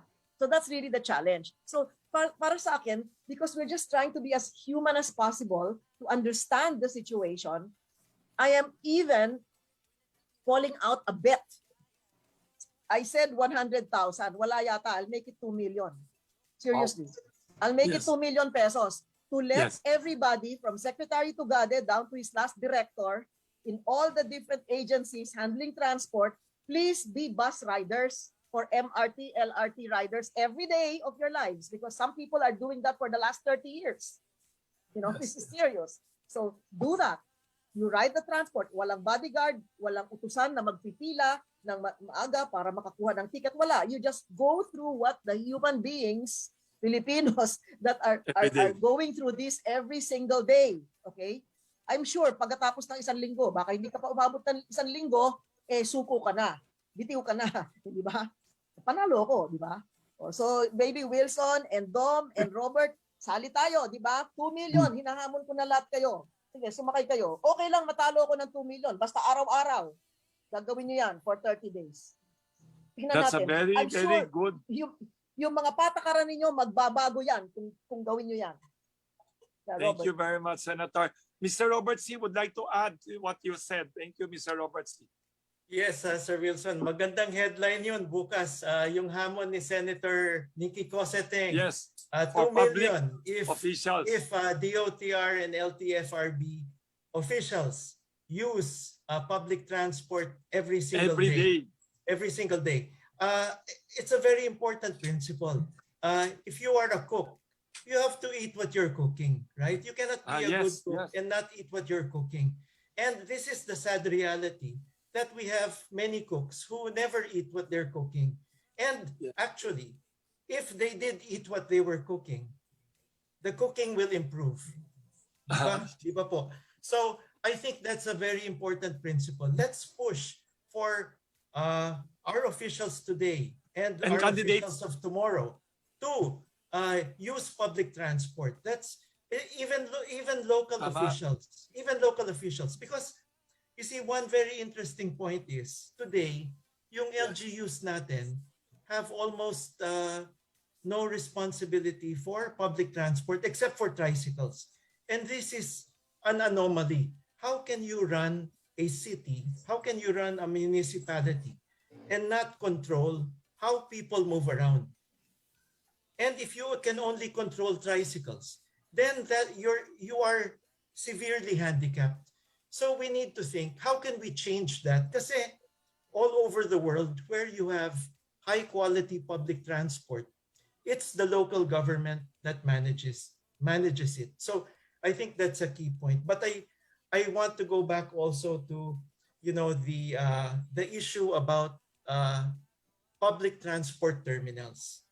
You see that the theory also is there is some benefit to having a central bus terminal or a central railway terminal, because if you have a central bus terminal where the different provincial buses come, people can have easy transfers kasi pwedeng mag-connect sa UV Express, sa jeepney, sa city buses, all in one central terminal. Or the MRT. And the theory, the best approach is you need to have that inside the city, inside the metropolis. Hindi pwedeng sa labas. And this is the problem that we have today with Santa Rosa and also with the Bocaue terminal. It's very difficult to organize yung onward transfer if it is so remotely located. Kailangan sa loob ng metropolis. And for example, we could find some government property. I don't know, I'm not a golfer, so I think, like, for example, Veterans Golf Course could be a very nice location for something like that. But usually in a big metropolis like Metro Manila, you would have maybe 3 or 4 central bus terminals where provincial buses can unload and people can connect efficiently to their onward journeys, or even bicycle rental. Something like that would be perfect. This was a concept which they tried to execute, but unfortunately, a lot of our commuters, a lot of our public transport industry became the collateral damage. They became the victims of a poorly executed decision, unfortunately. So I'm hoping that we can still correct this, reverse yung sequence, first build yung mga bagong central terminals that are well located within the metropolis, and then revise the routes after that. So this is something that can still be done and hopefully can be executed well in the coming administration. Thank you po. Sir, thank you very much. May dadagdag ako, Senator. Wilson. Yes. May dadagdag lang ako, no? I think the magic word that people have totally disregarded, especially those in the transport agencies, no, is connectivity. That's the magic word, because Grand Central Station in New York is smack in the city. It can connect you to the buses, the trains, etc., going from everywhere. And it does not even have to be above ground. Of course, that terminal is above ground because it has been there for 100 or so years. You know, that's a different story. Since we're making one now, and I would like to think that, for example, take Quezon Memorial Circle. Quezon Memorial Circle, that is like a bicycle wheel to me, as I see it. No, it has many spokes, and one to Commonwealth, North Avenue, East Avenue, Kalayaan, etc. You can actually go from anywhere, any point in the north, from Ilocos or from Cagayan, all the way to Antipolo or all the way to Muntinlupa, without having to disturb anybody in the city. You are underground, you know. I heard that Mr. Ramon Ang is already building something somewhere around Quezon Circle. Oh, I wow. would like to beg him, Mr. Ramon Ang, if you're listening, to please dig up the whole thing. And after the Grand Central Station is built, just put back the grass. Whether the Hospital Viluna Golf Course or Veterans Golf Course or wherever, any golf course for that matter, underneath that is one big nothing. Even yung harap nga ng UST pag may baha, di ba?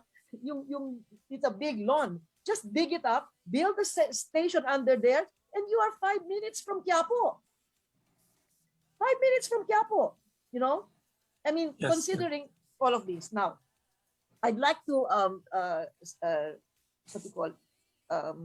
talk about a complaint that I received a year and a half ago about this old lady who has to go to Divisoria. And she's all riled up and angry. Why? Sabi niya, hindi naman ako dadaan sa EDSA. Wala naman akong pakialam sa EDSA. Pupunta ako sa Divisoria. Bakit ako ihuhulog niyo sa Bukawi? And you know, I've been doing this for how many years? For 20 plus years. Hanap buhay ko to buy tela or toys, and then she goes back and forth, this and that. So you know what now has happened is her daughter, who is an overseas worker, has to send her $500 a month. $500 a month. Okay? That's 25,000 pesos. What's that for? Only to pay the colorum. Sabi nung anak niya, pinaghahanap buhay ko dito, pambayad lang sa colorum. 3,500 ang one way eh. Ay, 3,500 one way, so 7,000. So Wow. that's a hardcore reality. It's not imagination, you know. Yeah.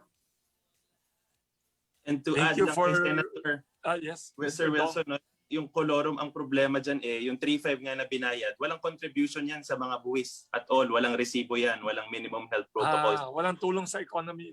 Walang tulong sa ekonomiya. Sa gobyerno, sa tax. So imagine if lahat ng colorum, I think mas malaki na ang colorum operators ngayon sa legitimate operators eh.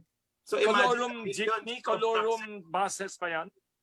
jeepney, UV, tricycle, Vans. bus, van, lahat na po ng klase meron. Roby wanted to say something. Roby. Yeah, maybe just to comment also on colorum, Sir Wilson, and that's a very good point, Sir Dom. Actually, these days, commuters also rely on colorum. And one problem nga is whenever government has yung anti-colorum operations, ang result is that many commuters are stranded because when we look at what has happened over the last 20 years. There has been what we call a moratorium on the issuance of new franchises, which has actually affected, almost every city and municipality nationwide. So there are very few new routes that have been opened or additional capacity provided. So while the demand has been increasing, the supply has remained almost for Why? 20 years. Why did they restrict the franchises? Well, Bakit naman? I would say early on, there was a view that, there's an oversupply of public transport in some areas. So, and which was true. True. There was an oversupply in some areas, but you see, government didn't have a good process for planning. You see, the planning was very ad hoc and very route specific. So it wasn't comprehensive or integrated for each locality. And this was really a problem with our whole transport planning approach. So, but because of that, the public transport industry became a casualty. Well, in some respects, kasi if you are an existing operator, sometimes it's also good not to have any additional competition. So sometimes you prefer also to just have yourself as the dominant operator on a route. So in some cases, some operators also prefer not to have any additional supply, right? But yun na nga sometimes you have a conjunction of interest to maintain a moratorium. But the problem is the commuters suffer and colorum emerges. And I would say there are some colorum that are totally independent, but some colorum are also part of existing franchised operators. Correct. So correct. What we are advocating today is we need also a smooth transition with respect to colorum.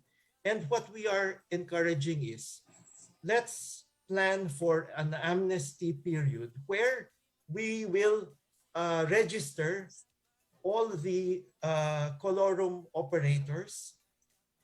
There might be need to impose maybe a fine and to have some regularization. Kasi today, many of them are already part of the normal supply. And what Sir Dom was mentioning, we have to make sure they are well regulated. We cannot regulate unless if they remain underground, if they remain without proper Yung mga insurance. standards, Yes, yung standards. So this is why it's important for them to surface, have some amnesty and registration, Legitimize. and then regularization. So this is something that needs to be planned well, but it also will make public transport more reliable, more predictable, and that's what we all want. So anyway, this is a suggestion that we have made in the past, and we hope it can be considered by our next administration. Thank you po. And more taxes daw, sabi nila. There's a question here from Mr. Ben Hines Jr. Should the government replicate EDSA busway in other areas of Metro Manila, say for example, Rojas Boulevard, C5, or other major thoroughfares in the metropolis? Mr. Ben Hines Jr. Can I answer that also, Sir Wilson? Yes. Absolutely. I am in favor of that because we need to have what we call dedicated lanes for public transport. Yung majority of our citizens use public transport, and public transport is our best weapon against traffic, against climate change, against pollution. If we put dedicated lanes, create bus rapid transit, have modern and zero emission vehicles, for example, we will have a much more livable city. We will convince car users will be convinced to shift to public transport use. That is the type of, in a way, the type of change that we need. for the future. And I'm hoping by giving dedicated lanes to public transport, that will trigger that type of mobility shift. Thank you po. Sir Robert, Thank you. just to add, Yes, ano, Dom. we Yes. attended this forum sa London. Meron kasing may per mode of transport sa first world countries, may naka-assign na business developer. Bus, train, it can be a tram. So sila, what they do, ini-encourage nilang sumakay yung population sa mass transit. So dun sa talk na yun, ang sinabi, one bus can take away about 18 private vehicles on the road. So kaya hinihikayat nila yung mga pasaheros, and they also ask for their feedback. How else can we improve yung services namin bilang bus operator para talagang hindi ka na magdadalawang isip na sasakay ka ng mass transport and hindi ka na mapapagod magmaneho. As Senator Nikki said, nagmamaneho siya papuntang Baguio. And going back to the regulation ng Colorum, hindi lang sa taxes, Sir Wilson, bakit ba nagbabayad ng 3.5 per one way yon? Kasi yung presyo nga, hindi rin nare-regulate. So walang kalaban-laban yung commuter na magbabayad ng 3.5 kasi nga wala naman masakyan eh. 'Di ba?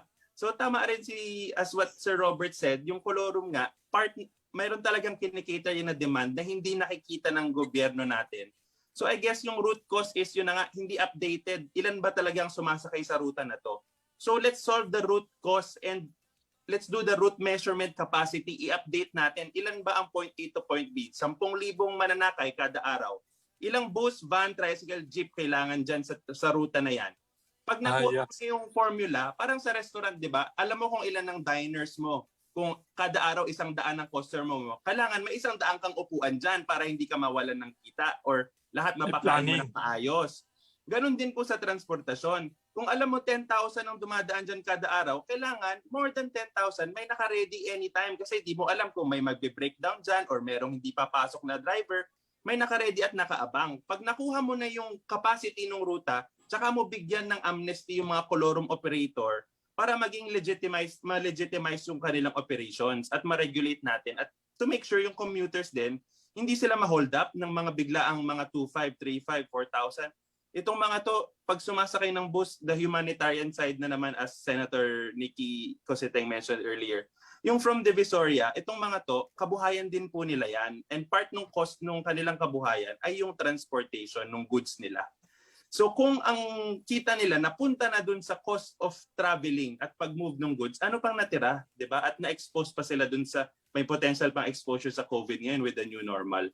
So sana yun na nga, makinig sana dito sa forum na to yung magagandang suggestions ni Sir Robert, ni Senator Nikki, yung gobyerno or yung the next admin, kung hindi man yung ngayon ang makinig, sana yung next admin, sinabi ko nga po nung isang araw, sa lahat ng debates, napakaraming magagandang plano, magpapatayo maraming eskwela, maraming ospital, maraming bahay. Pero walang nagdi-discuss. Anong plano nyo sa transportasyon? Paano ba kami makakarating doon sa marami mong pabahay, sa marami mong pa-ospital, sa marami mong negosyo at trabaho? Paano kami makakarating? Hindi naman tayo lahat ay work from home. At hindi naman magiging ganito forever, di ba po? So, yun lang po Hindi lahat may kotse. Opo. Senator Cositeng. Yes. I think we have to talk also about transportation. That transportation is not like a vacuum. Like it's only bus operators and bus riders. No, it involves drivers. It involves people selling puto, suman, chicharon, etc. Yes. It involves, canteen operators. It involves many others that are maybe in the underground economy that's surviving because of the transport sector. No, they're not just bus operators. So we have to look at those issues because right now I think there's only 10% of buses that are allowed to operate. Why, Senator, 10% only? 10% from the buses that are coming from the north, right? Why now? Oh, because that's what that's their policy now, right now. So with that number of buses that are operating, that involves a good 50,000 bus drivers, conductors, etc. Yes. That are out of work. Yes. And are they not the transport sector? Are they not the ones running the buses, driving the buses? And these guys need also a place to rest, need a, they need benefits, etc. That's another story. But the mere fact that to this day, for 2 years, they're not allowed to operate. You're not just killing bus operators who may have their own means or other sources of income, but bus drivers, some of them are making palimos. Some jeep drivers are making palimos to be able to feed their families. And some of them are selling maybe banana Q, selling other things, snack food, etc. And they have skills. These people have dignity. They have trabaho. Di ba? Kinatay mo yung kanilang negosyo, pagkatapos sila ngayon nagtitinda. That's also maybe a degradation, no? As far as they're concerned, it's not to look down on people selling banana Q, but these are bus drivers. They have a skill. You send them to the United States. Maybe the port of Los Angeles will not have a problem of 1,000 containers getting stuck in the pier, di ba? I mean to say, Thank you, but Senator. here they're suffering in this way, no? What's going to happen to them? That's a big problem. Senator, there's a question for you here from Miss Trixie Daos, from media also. Sabi niya, former Senator, you have a good suggestion on Grand Central Station type structure in Metro Manila. Where would the government find that money to fund this? Can we afford such a project, which is essential? Yes. Thank you, Trixie. Thank you, Trixie, for your question. To begin with, that kind of a Grand Central Station type of a terminal is not a one-year project. It may be 3 years, 4 years, 5 years, 6 years down the road. Government has already lost, I call it a loss, trillions, just because of this pandemic. We are not a poor country. Because if we were poor, the people who kurakot the money, the people who, despite the non-payment of the proper taxes of everybody, we still have resource, number one. Number two, have we even bothered to go to the international finance institutions who are willing to solve problems elsewhere? If you look at Jakarta, if you look at maybe Cape Town, South Africa, and other cities in the world, they're able to find ways to solve their transport problem. But if our transport agencies, are not looking that way, there must be some benefit by creating this mess. They're thriving in this mess. The messier it becomes, mas maraming kinikita nila.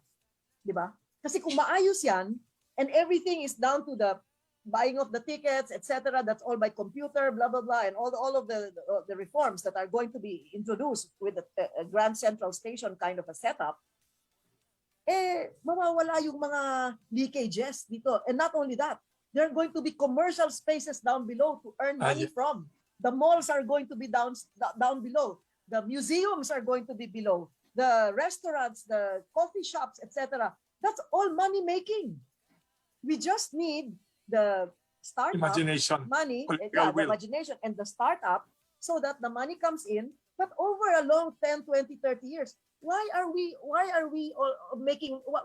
the skyways a profitable undertaking?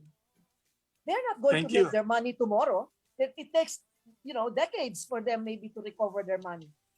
Thank you, Senator. Mr. Robert C. would like to add to your good statements. Yeah, thank you, Wilson and Senator Nikki. I just wanted to add a few points. It's true that when we look at how the economy has been affected by the pandemic, the one sector which has suffered the most, based on NEDA's studies, is the transport sector. It has shrunk significantly, and it is still in a very depressed state. So that is affecting the rest of the economy. If the transport sector does not function well, it will affect the productivity and efficiency and even attractiveness of the rest of the economy for investment. Another key point is, looking ahead, importante rin yung budget balance natin.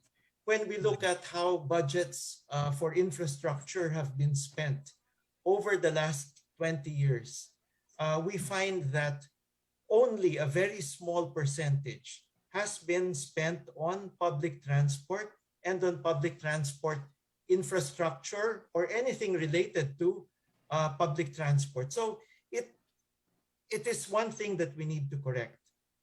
We can see today, maraming mga investments ngayon sa railways. But this is something where we need balance. Today, when we look at the amount being spent on public transport, about 98% is being spent on railways. Although, when you look at the traveling public, more than 95% use road-based public transport, meaning jeepneys, buses, UV Express. We need to improve that sector at the same time that we also work on railways. So dapat may balance. And this is one thing we need to focus on. We always talk about build, build, build. Maraming good elements ang build, build, build. But we should try to make the build, build, build less car-centric.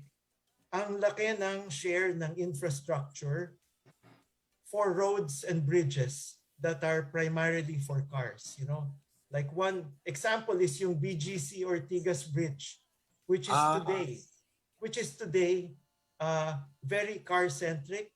It has it does not have any protection for bicycles, and the pedestrian access is something we should all be ashamed of. If you look at how pedestrians have to cross from Pasig into BGC, I think we would all be ashamed of how difficult. It's I think as bad as yung Mount Katipunan elevated crosswalk. So it's one of the things we need to correct, yung the way we use our budgets for public transport and the balance.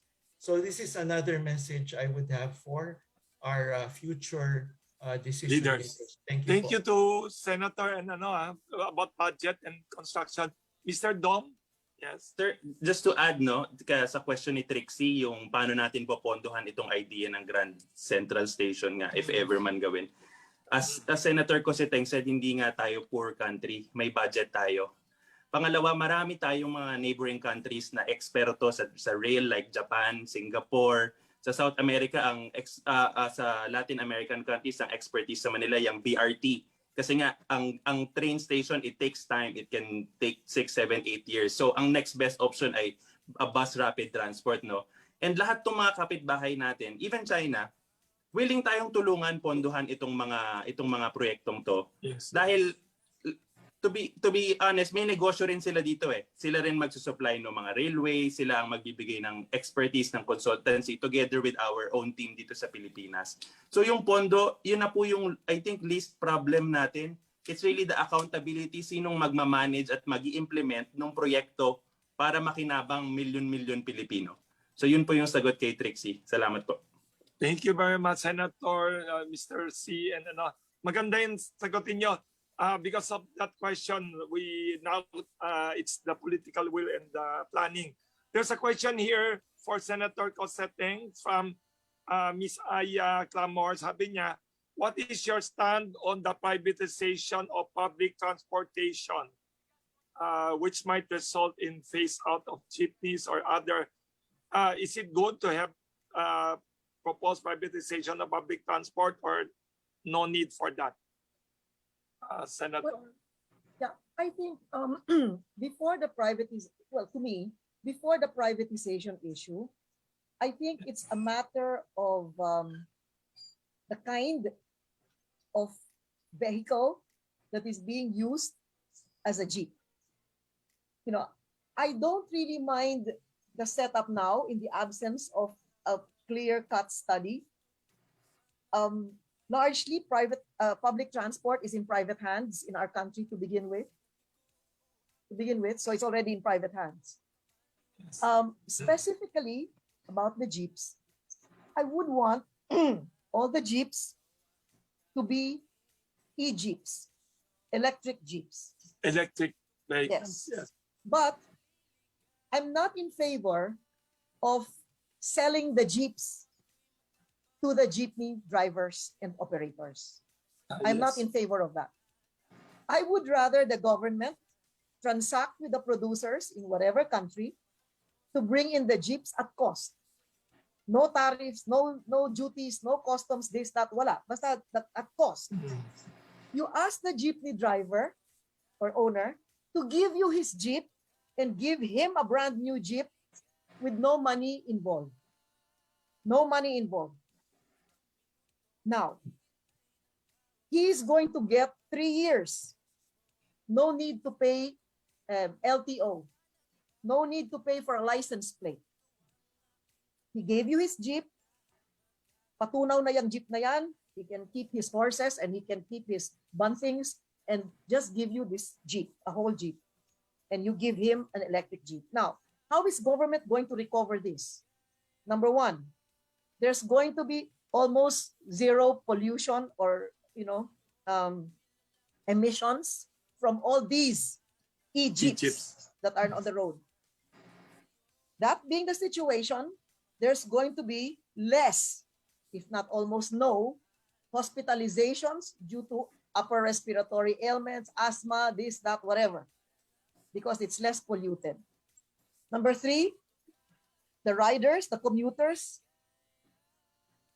don't have to inhale all these fumes from the jeeps. Number four, you can sleep better because there are no harurut noises because these e-jeeps are silent. So all the communities at night are going to be quiet and peaceful. Then the employees or the workers can now have good sleep, and the next day they wake up refreshed and they wake up ready to perform whatever duties they have in their workplaces. And to me, that is already an bawing-bawi na ang gobyerno dyan. Hindi kailangan ng pera dyan. So to me, the first thing we do is just exchange. Walang pera. Huwag niyo sisingilin. 100,000, 200,000, 300,000. Huwag na. Kasi kikita ang gobyerno dyan, dun lang sa tipid ng gobyerno sa healthcare, dun lang sa tahimik at hindi sinusumpa ng taong bayan ang gobyerno sa ganitong sitwasyon. So to me, that's my answer for now, because I don't have a plan that's based on science and based on studies in the same way that Robert would have his plans or studies. So instantly, bukas, pwede natin ibigay yung e-jeep bukas, unti-unti, the first 10,000, the next 10,000, and nationwide. And you cannot sell your e-jeep in the provinces and create the pollution there. Hindi pwede. I-exchange mo yan at tunawin mo na yung jeep na yan. Forget it. Tapos na. Thank you, Senator. Very brilliant and innovative ideas from Senator Coseteng. Mr. Robert C., you would like to add? I saw you're raising your hand. Yes, I just want to say what Senator Coseteng is proposing is very much affordable. You know why? Because today, we are already investing about 380 billion pesos for yung Metro Manila subway. The Philippine government has undertaken a loan with Japan. When will this be finished? This is good news. Good news for public transport. This is always, of course, we want it sooner rather than later. But subways good always news, take time. Yes, and this is one issue. One issue is that if we invest in railways, it still takes time. But one thing which, if we invested that same amount of money to replace our old dilapidated public transport vehicles, we could replace the entire fleet in the Philippines. Yes. And transform within a very short period of time the character of our public transport. And like Senator Nikki was saying, it could be cleaner, healthier, less noise, and you could have happier public transport operators and drivers and workers, right? And commuters. Commuters, especially with brand new vehicles. So that's just orders of magnitude. if we are able to spend that on a subway, which is very much also desirable, we can spend for that nationwide, affecting maybe 100 times more Filipinos. The Thank next you. presidential debate should address these questions you raise, ha? Ay, si Dom, sandali daw, tapos si Senator. Dom, after Dom, Senator, ha? Yeah, Sir Wilson, Sir Robert, and Senator Nikki, no? Regarding the Egypt, regarding the e-jeepney, there's one more aspect is safety, road safety. Itong e-jeepneys na to, we can already put speed limiters para hindi nga humaharurot at mabawasan yung aksidente sa daan. Kasi di mo naman kailangan ganun kabilis magpatakbo eh. Sa totoo lang, makakarating ka naman doon. So with this initiative, yung e-jeepney nga, yung net social gain ng community natin, napakataas. Kaya afford natin yan. Net social gain. Net social gain po. Kaligtasan, kalusugan, peace of mind, environment, diba po? So, napakalaki ng net social gain natin sa initiative na ito. Yeah, the important thing also is, bakit natin gusto kumita sa pagtitinda ng Egypt? Ibig sabihin, for public transport, wala na dapat kita dyan. Kunin nyo galing sa pabrika, dalhin dito, walang taxes, walang duties, bigay nyo na dun sa mga operator at driver ng jeep. Walang bayad, diba? Ngayon, kung merong ibang negosyante na gustong bumili ng Egypt para sa negosyo niya, di merong mga dealer, magtatayo na ng dealership dito yan. Katulad dyan sa EDSA, ang dami-daming nagtitinda ng iba't ibang kotse, di ba? Pero hindi yun public transport. Halimbawa, kung ako gusto kong bumili ng Egypt, bumili ka sa dealer. Walang problema, hindi ko sinasabing huwag kayong kumita. Pero kung gagawin natin para sa public transport, bakit kailangan may kumitang opisyal, may kumita ito, taga sinong bibili, ganyan-ganyan, at meron pang duties and taxes? Bakit meron pa niyan? Ibibigay mo nga para sa kabutihan ng ating mga mamamayan. Diba? So, Senator, tanggalin itong good mo yung idea profit nyo about margin. Egypt, will this lower also transport cost? Kasi di ba walang gas and walang oil involved dito, di ba? Egypt, will it insulate us from all these oil shocks ba, Senator? Diba? I think Robert would like to answer. I believe so, but Robert would like to Mr. answer. Robert, yes. Will it help insulate us, lessen oil dependence from Middle East and other? Well, you know, Wilson and the Senator Nikki, we all need to begin yung transition to electric vehicles. Globally, this is the trend. Within a few more years, there will be no longer any fossil fuel public transport vehicles being sold anywhere. It is a global trend. We should start it now. Second is that the operating cost of an electric vehicle is so much lower than the operating cost of a diesel or gasoline-powered vehicle. And so I would say, in the long run, if we want to keep fares affordable and stable, this is one strategy that we can use. Yung investment cost at the start is a little higher than the diesel or gasoline vehicles, but it is a worthwhile investment over the life of a vehicle. Proven na yan. Electric vehicles will be cheaper to operate over the productive life of the vehicle. Thank you. Thank you. There's a question here for Senator. Yes. Excuse me. Just an addition to what Robert said. Yes. No?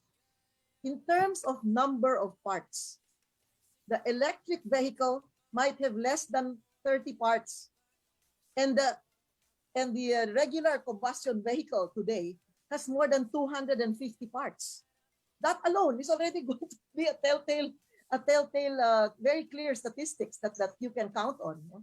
From less than 30 parts to 250 parts or more. So that tells the story.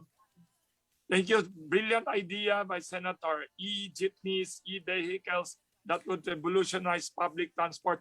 There's a question here from Mr. Jerry Maya of Radio Veritas. I think I will read it kasi sabi niya nasa ano siya sa computer. Or would you like to read this, Jerry Maya of Radio Veritas? Pwede niya basahin or I will read. Ayun, dyan si Jerry. Pakibasa ulit yung question mo para kay Senator, kay Dom and kay Robert. Opo, good morning po. Ito naman po, sakali man pong magkaroon ulit ng COVID-19 surge within this year, dapat po ba muling ipatupad ng Department of Transportation yung no vaccine, no ride policy? Ano po yung stance nyo sa polisiyang ito na ipinatupad nito lamang pong Enero? Short answer lang, then we'll have another question pa. Thank you very much, Jerry Maya, for your question. Anybody would like to react to that? Hopefully, wala na tayong alert level 3 and 4 and 2. I hope we'll go back at 1 na. Any reaction to no vax, no ride? Yes, for Sir Wilson, PASADA rep. Yes. Jerry, short answer lang no regarding this policy. Yes, yes. Kung I agree with no vax, no ride, basta yung accessibility ng vaccines ay nandyan. Kung kumbaga umuulan na ng supply ng vaccine, kaya kong magpapakuna anytime. Okay ako doon. Pero ngayon na medyo marami pa ring areas na hindi maabot ng mga bakuna, hindi po ata patas na magpataw ng no vax, no ride. Kasi marami pa ring lugar na hindi pa rin accessible ang bakuna sa ngayon. So kung nandun na po tayo sa point na kagaya ngayon meron ng rollout sa mga private drugstores like Mercury Drug, Watsons, pwede ka na magpapakuna dyan. Kung maging nationwide na yan at anytime pwede akong maglakad lang at walang expense sa akin ang magpapakuna, okay po ako dun sa polisiyang yun. Pero hanggat hindi po ganun ang status ng buong bansa, hindi po ata fair na no vax, no ride ang i-implement natin. Yun lang po yung stance namin. Thank you. Salamat po. Thank you, Mr. Dom Hernandez of PASADA NGO. There's here Miss Riz Comilla. May tanong siya. Can you ask your question to Senator Coseteng, Robert, and to Dom? Miss Riz Comilla, an educator. Hello Yes. po. Good morning. Can you hear me? Yes. Good morning. Yes. So, Yes, we could hear you very clearly. Yes. good morning po. I'm a community teacher po from a public school here in Quezon City and an avid commuter tulad po ng ini-encourage ni former Senator Yes. Coseteng. A question po regarding po yung suggestion on building subways or underground transit lines to decongest our roadways. Paano po kaya natin to magagawang accessible sa vulnerable sectors? Yung elderly, persons with disabilities, pregnant women, parents with children, lalo na po kasi kalamihan po ng underground transit lines or even underground walkways na na-encounter ko ay walang accessible features for them. Yun lang po. Maraming salamat. Thank you, Miss Riz Comilla. Address to Senator Coseteng and the others. Yes. I think there are already examples, some of several decades and maybe 100 since subways were invented. Like, for example, in London or in New York, these are old subway networks, even in Moscow. You know, the subway in Moscow is fantastic. You know, I've been there and I've ridden that. Yes. So, well, yung nakikita natin kasi dito, hindi yan ang tamang example kung ano dapat ang subway. Hindi yan ang tamang example kung ano ang overhead walkway. Hindi, what we are experiencing, we are forced to accept that that's the right normal. It's not. That's only the good in the isip of somebody that, you know, didn't even think about where it's going to end and they just wanted somebody to be able to cross the street. So it doesn't matter how high, how low, walang harang, ano yung mga ilang pung hakbang, wala silang pakialam dyan. But there is an international, acceptable, safe, convenient standard. Hindi lang sinusunod dito. Yan ang problema natin. Diba? So if there is a proper study that's done, proper design, etc., etc., don't worry. Hindi tayo mahihirapan. Kasi sa ibang bansa, mismo sidewalk, meron ngang goma para mag-guide yung mga hard of seeing, hindi sila makakita. So, yung susundan lang nila yung goma, alam nila kung saan kakaliwa, kakanan at paano bumaba sa subway, di ba? So, hindi problema yon. Ang diferensya lang dito sa atin, yung nakikita nating halimbawa, palpak. So that's just the way I see it. Thank you. A question. Thank you, Senator. Mr. Robert. Yes. Yeah, just a quick question, and maybe I can try to get tap yung thoughts ni Senator Nikki. Kasi we already have existing laws on accessibility for persons with disabilities, di ba yung batas and elders, pregnant women, tourists with luggage. We have laws that already protect them. Yung problema natin is compliance. And what is your suggestion as a legislator on how we can have better compliance? What do we need to do? Especially, actually, I'm with Ms. Riz sa Move As One Coalition. Yes, We are a Ms. civil Riz Comilla. society group, but we are often frustrated by, we have good policies, but we are unable to push our agencies to comply fully with those policies. Ano po yung suggestion ninyo? To begin with, if the laws are there and they're okay, that's the work of legislators. The legislators are not implementors. So, kung palpak yan, number one, may shortcut. Number two, gusto magtipid. Kaya lagi may shortcut. So, yung budget nandyan, pero baka malaki yung lagayan. Hindi ko alam no? kung totoo yan o hindi. Pero yung end result is something that's not acceptable. The end result is you have regulatory agencies, you have inspectors, you have contractors that have to be responsible. If they're not complying, they should not even be paid to begin with. So you force them to comply. Or there could be a clause in the contract that if they accept a particular contract to make a road, bridge, subway, or train, or whatever it is, that the maintenance they have to be responsible for. Because that way they won't cheat. Kasi kung sila ang magbabayad ng maintenance or sila ang mag-shoulder ng maintenance kasama sa kontrata, ayaw nila yung bulok ang materyales. Kasi mahal ang maintenance kung bulok ang materyales. In our setup, may bidding, lowest bidder. So para makuha yung bid, ibabagsak niya yung bidding para hindi na niya kaya talaga. Pero kasabwat na niya yung mag-i-inspection para approve ng approve, binabayaran siya. Pag nasira yon, gobyerno naman na magbabayad ulit. But if there is a way by which the contractor himself will be responsible for the maintenance over a period of so many years, hindi man daraya sa materialis yan. Hindi bibili ng bulok na materialis yan. Dahil siya din ang mag-shoulder nung halaga nung maintenance eh, di ba? So I mean that's just Thank you, Senator. Without thinking about it, it's just because the question was posed and I wasn't prepared. Thank you, Senator. Enough research.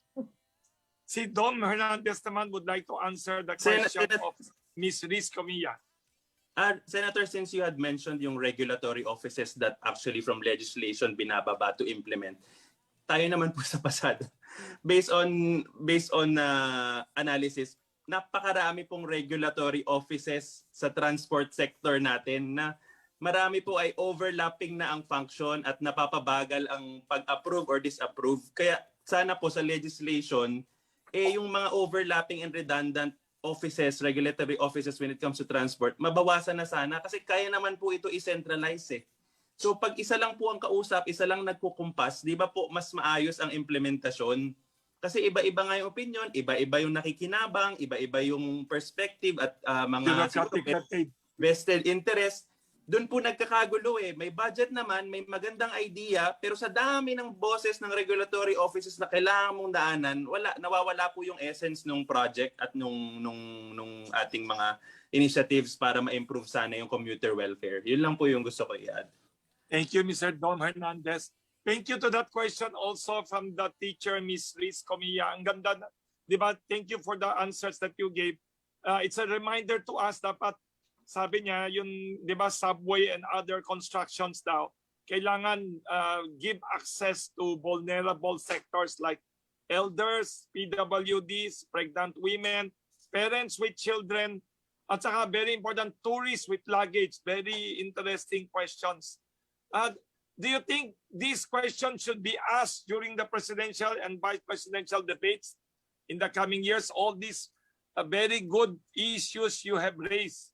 At saka you should be consultants, or at least senator should be in government again in some capacity. Sayang, with all your energy and all your innovative ideas. Very interesting. Thank you, but not interested. Sorry.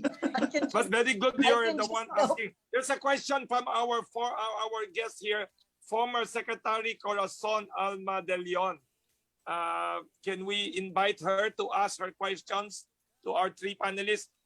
For people who may not remember, Secretary Corazon Alma de Leon is one of our most distinguished, respected government officials before.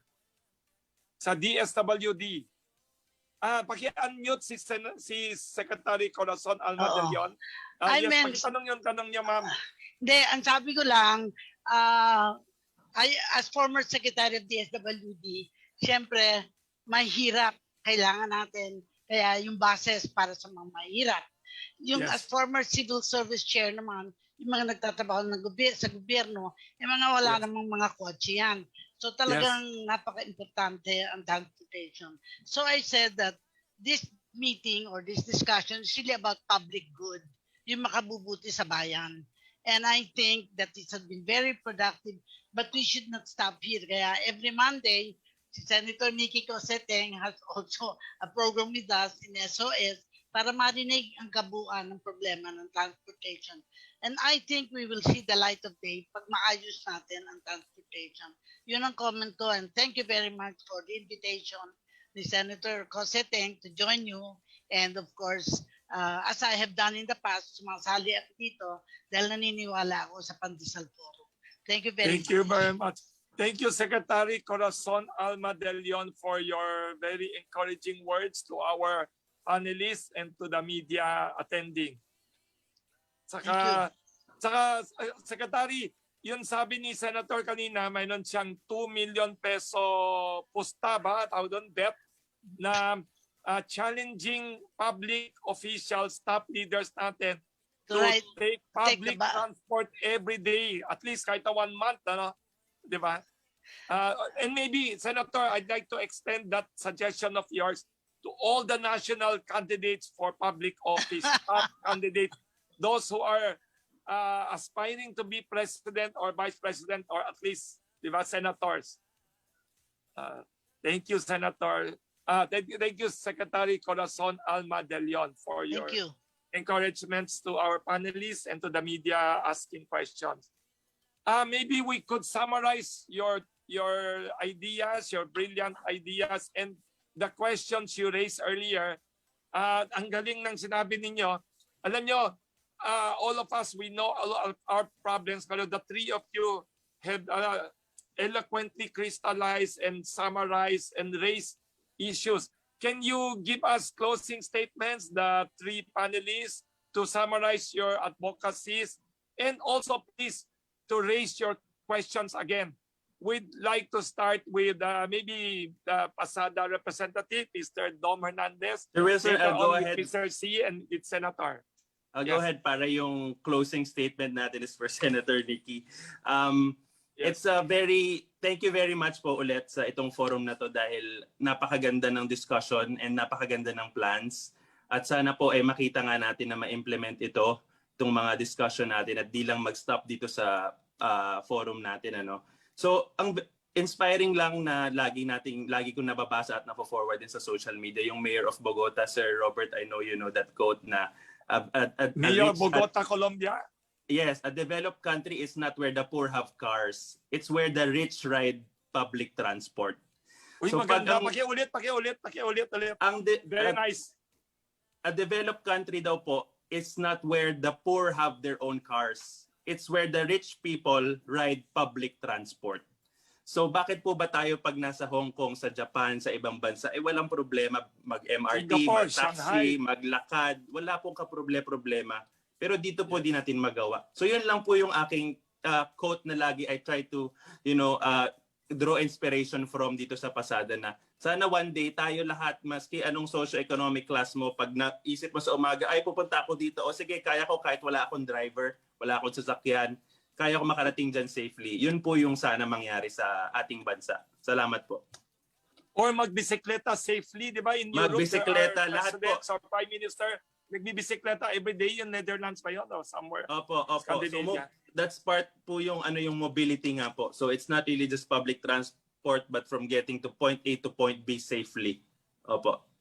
Plus sidewalks na walkable, sabi ni Senator. Yes, and next, we'd like to invite, thank you very much, Mr. Dom Hernandez of PASADA.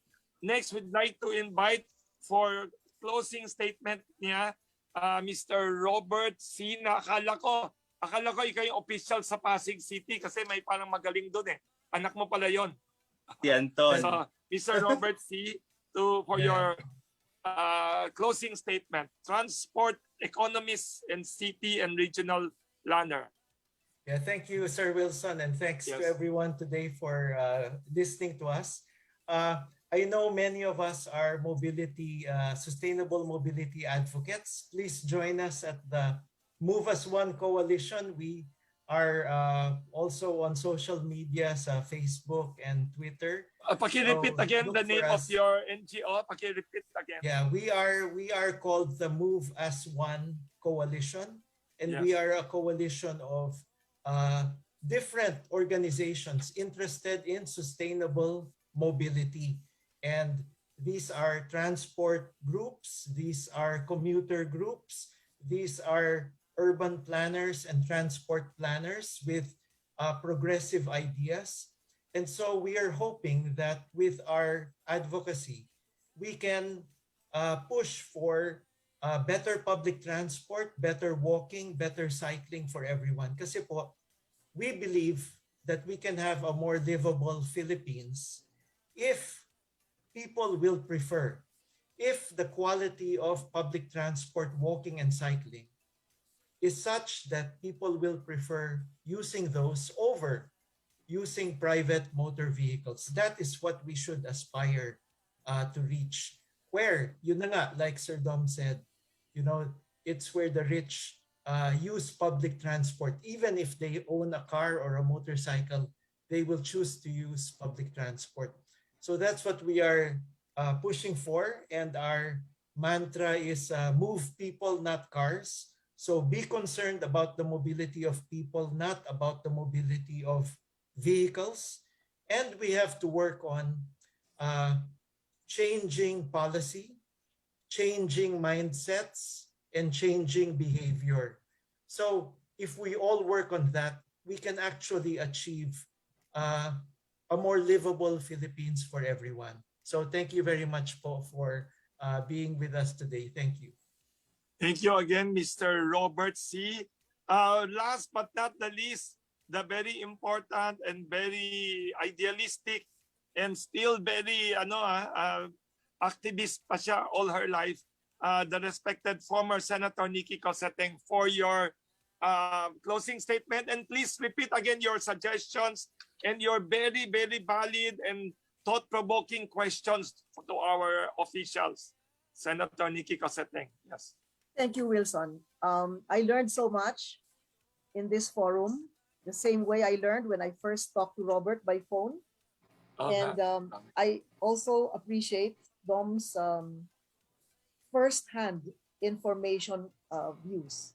As I said, no, I'm not a jeepney rider, but that should not disable me from understanding what the situation is. I think we're now in a situation where mahirap gisingin ang gising. All these transport officials, even if they're not transport management experts, they know what the problem is. There must be other underlying reasons why they're not doing their job. Because, let's extend it a little more. We have a health secretary that seems not to know much about health. You have a transport secretary that's looking at this mess, and obviously there's not much done unless they really tomorrow open up.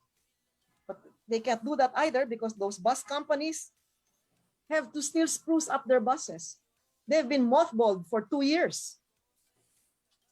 Are they still working? 2 years, baka masira na. Kaya nga, kailangan ayusin pa nila yan, di ba? I-rehab pa nila yung mga sasakyan nila para nasa kondisyon para masakyan ng mga commuters. Yes. So, it's almost Holy Week. That's when you see massive movements of people going to the provinces, etc. So, you want to help the transport sector, that means you want to help the commuters. You slit the necks of the transport sector, it's the commuters that have to suffer. That means transportation officials are totally oblivious to this. They cannot, there's two things. It's either they're so stupid, I'm sure they're not, or talaga mahirap gisingin ang gising. Di ba?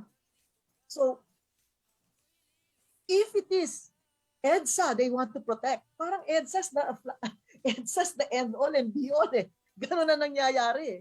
Then, okay, those who don't need to pass EDSA, paandarin mo na. Give the commuters a breathing spell. Or are you just completely bato? Di ba? Parang you're made out of steel. You're just as hard as the bus bodies. You know, if you cannot understand and you cannot see the necessity, the need for a breathing spell, because this is something that not the pandemic. It's not the pandemic's fault. It's the decision maker and policy makers' fault. Diba? So I think this is something. I'm happy that Robert has a coalition. Yes. Move as one, is it? What is it? Yes, move as one ang pangalan niya. Yeah, because right now we're not moving at all. You know. Yes. So that's it. So I hope that we can invite also your listeners and viewers to go to the Facebook into the Facebook page of Sakay na Pilipinas. Sakay na Yes. Pilipinas. We have the updates there, and Yes. People are free to put their comments or send their comments in, etc. And I hope that this is not going to be the first and last forum. Yes, we Wilson, should have more. thank you very much. And I hope that next time, the bus operators, please come and don't be afraid. Sa bagay, Can pag we kayo invite a hinuhuli, public official to join you maybe one time, the three o of kayo you? na mag-invite. Mas Yes, baka takot sa maybe a inyo. Mas public takot sa inyo. Hindi official, naman a takot top sa amin. leader. Hindi naman takot Yes. sa amin yung mga opisyal na yan. Baka sa iyo mas takot. Kasi pwede mo Yes, silang I will blah, blah, invite blah you. in the Yes, in public, you know. But the point is, where's the logic? Diba? Come out. 2 years yan, news blackout yan eh. Hindi mo nga alam nangyayari to kung hindi ko pa nabanggit Yun sa nga iyo eh. eh, di ba? Hindi So ko nga alam bakit na- may news blackout? Something that is affecting 90% or 89% Bus of the riders. people who don't have cars. 11% lang of household have cars. So there's 89% who are affected. Pero there's parang zipper na zipper yung kanilang mga bibig, di ba? So ba't ganyan? Okay, so that's another thing. And in the end, I'd like to see this done immediately. Gawin nyo na. Ano pang hinihintay nyo? Lahat ng the other agencies are already willing to open up these northern routes and let them come to Manila. You know, we need that breathing spell. We need the economy to move. You say that the economy has to move, and health is also a primary consideration. If all the buses open their windows every 10 minutes or every 20 minutes, whatever, then there's going to be fresh air. That's not going to be a COVID super spreader vehicle compared to being jam-packed in a van, right? So that's May another tanong thing. pa pala. Sorry, Senator, there's a question here pa for the three of you. From Philippine News Agency journalist, Mr. Ivan Saldaheno. Would you like to ask your question, Ivan? Mr. Ivan Saldaheno of Philippine News Agency. Ikaw na lang magtanong ng tanong nyo. Sige po. Thank you po, Sir Yes, Wilson. Ivan, So, welcome. ayun, Philippine News Agency. Yes, thank you. So, I'm also asking this as a commuter na rin kasi yesterday, Very good. I covered as an event something pink, ngayon clue, something pink. Yung clue, I covered. Quezon City Memorial yan. Yes, yun na yun. So I struggled because I'm currently living here in LB, Los Baños, and I had to traverse more than 60 kilometers to go to QC for the Lenny event. Yeah, that's what. Wow. Yeah, and I also had thoughts on covering the PBA games at the nearby Smart Araneta Coliseum also for Dagat Philippines kasi the problem right now in our situation is sa provincial buses, I have to go back to Pasay just to get a bus, but the last trip is at 9 p.m. So for Sir Dom and Sir Robert, do you think it's high time na bumalik na yung mga buses, yung mga provincial buses, mga HM, mga jackline na sa North EDSA para lang yung mga punta ng Cubao, mas malapit na. O Senator, tinan nyo ha, si Ivan is an actual personal experience niya from the province going to Metro Manila, nakaproblema siya. Before pandemic they yan, answer, pandemic yan. Gano'ng katagal ka from Laguna to Quezon City nakarating on a weekend? Gano'ng katagal ka? Okay, pre-pandemic, yes sir, kasi pre-pandemic, medyo okay pa. Pag mabilis na yung 1.5 hour, pag traffic. 1.5 hours. Yes. Pero right now, I have to, because pandemic, walang muna yung Cubao, I have to go walang down bus. I have to go down muna sa Magallanes. Then sasakay Imagine, ng bus carousel papuntang Quezon Ave. Then I took a jeep to QMC. So, yun ang hirap ngayon. Dati, I can just go to Cubao and yun na, masakay na ng bus. So, hirap na ako. So, I think it's high time na that the pandemic is somehow loosening up. Is it time to go back to Cubao, yung mga provincial buses? Ayan. Can the three of you answer? Is it high time for provincial buses again to traverse North EDSA again? Para hindi mahirapan people like Ivan. Yes, sir. Yan, actual experience. Yes, the three of you can answer, yes. Yes, Robert muna, yes. Yeah, in my view, there's no question. We need to prioritize higher capacity vehicles and public transport on our major roads. Up to now, the policy of agencies like MMDA has been to prioritize private car use on EDSA. And this is, in a way, what is at the root of our difficulties in terms of mobility. We need to reverse that. Definitely, yung higher priority should be public transport. And based on that principle, buses, which have,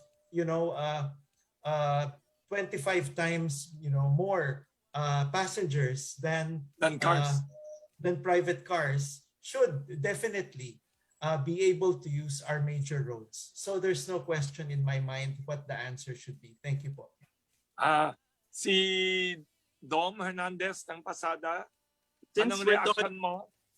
Sir Wilson and Ivan, thank you for your question. Since we're talking about buses, same as Sir Robert, no question, mas marami kasing natatransport ang bus. And being an obedient, lahat naman tayo sumusunod lang sa patakaran ng policymakers dahil nga meron tayong COVID ngayon. So currently, it's at 50% capacity.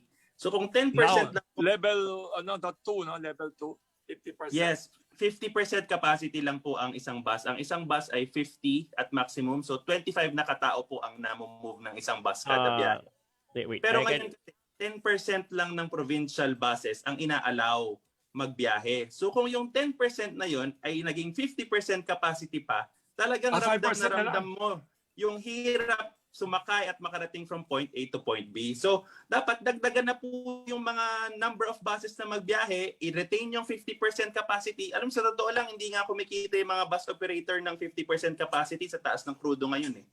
Pero it's really a matter of public service, and since regulated ang bus operators, pag di mo kasi yan sinunod, pwede ka ma-disenfranchise. Pag hindi mo binyahe yan, dahil kaya nga binigyan ng prangkisa dahil serbisyohan mo yung publiko at hindi mo sinerbisyohan, pwedeng i-revoke yung franchise.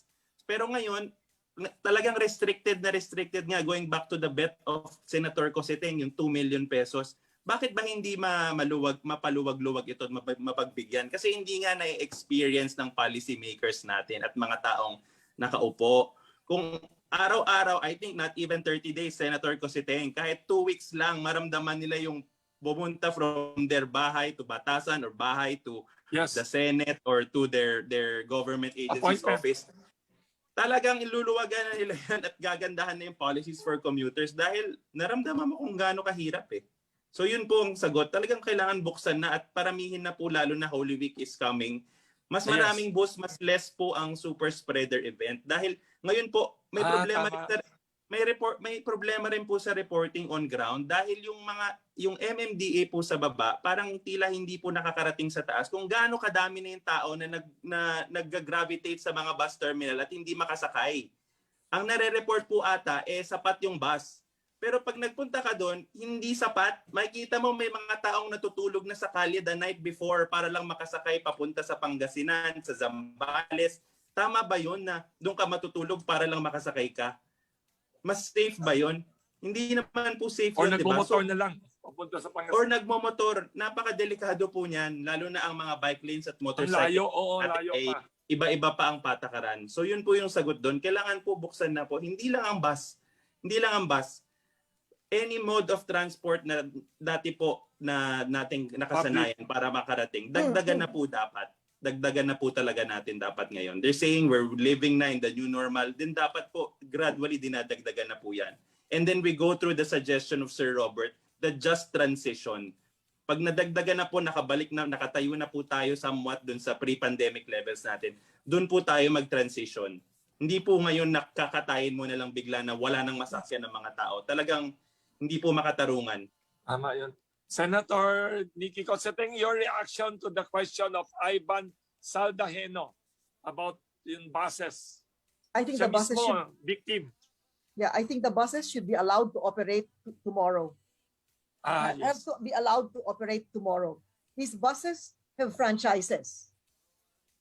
What happens when a franchise holder is not allowed to exercise the provisions of his franchise? Number one, what happens? Can he sue the government For losses. for his losses? And not only that, for the benefits that his employees are not going to be able to enjoy because he's not operating, right? That's one. Second, the other day in Mindanao Avenue, there seems to be an operation of arresting buses. I found out from another forum that the penalty for a bus to run and he's arrested is, and the driver is arrested, is 1 million pesos per bus. Makatarungan ba yun? Makatarungan ba yan? Kung ang pinaparusa nyo sa kumpanya ng bus ay 1 milyon bawat bus, ibig sabihin, may katumbas na nakikinabang na para huwag tumakbo yung bus na yan. Logic lang yun eh. Why are you gonna penalize a bus? 1 million pesos per bus for running while he has a franchise. And there is supposed to be an injunction right now. There is a court injunction. Pero hinuhuli pa rin nila. So ibig sabihin, kung ganyang kalaki ang parusa, merong katumbas na krimen yon. What is the crime of the bus operator? He has a valid franchise. He is it is regulated. Right? So there's something wrong there. And how come nobody's attention is called? At yung mga nanghuhuli na yan, ano ngayon ang kanilang karapatan na humuli sa ganyang klaseng halaga ng penalty? Yun nga, bumabaril ng tao, hindi napaparusahan ng 1 million pesos eh. Senator, meron mga Anybody public that transport murders committee somebody sa Senate. is not penalized 1 million pesos. Why is every bus? It's not just the company, every bus. Each bus, 1 Each million. bus is 1 million pesos. You're not Senator, even penalizing killers and drug dealers and etc. yung 1 million pesos. What is the crime of these bus companies? Mayroon ba public transport committee sa Senado before, Senator? O wala? Well, there Mayroon was ba, is there such a thing? There was a transportation committee, but I don't know if they now have split it up to public and Yes. private. I'm not aware of it right now. But before we had the transportation committee. Si Mr. Robert C. would like to answer that. Yeah, it's now being handled by Public Services under Senator Grace Poe. Senator Grace Poe. What about Congress? Who is in charge of that? Congress, si Representative Edgar Mary Sarmiento. He's the chair of the House Committee on Transportation. Is the brother of the former DILG? I'm not sure. I Maybe. think so kasi yung chief of staff niya kumakain sa Kamuning Bakery eh. kuya siya. Kapatid siya of the former DILG secretary na sikat, naging sumikat. Interesting. Maybe we could invite both of them to comment on what you're saying. Sorry, we have limited time, but we have part 2 on Friday morning, same time, 10 a.m. We'd like to invite the media to join us again because we have limited time.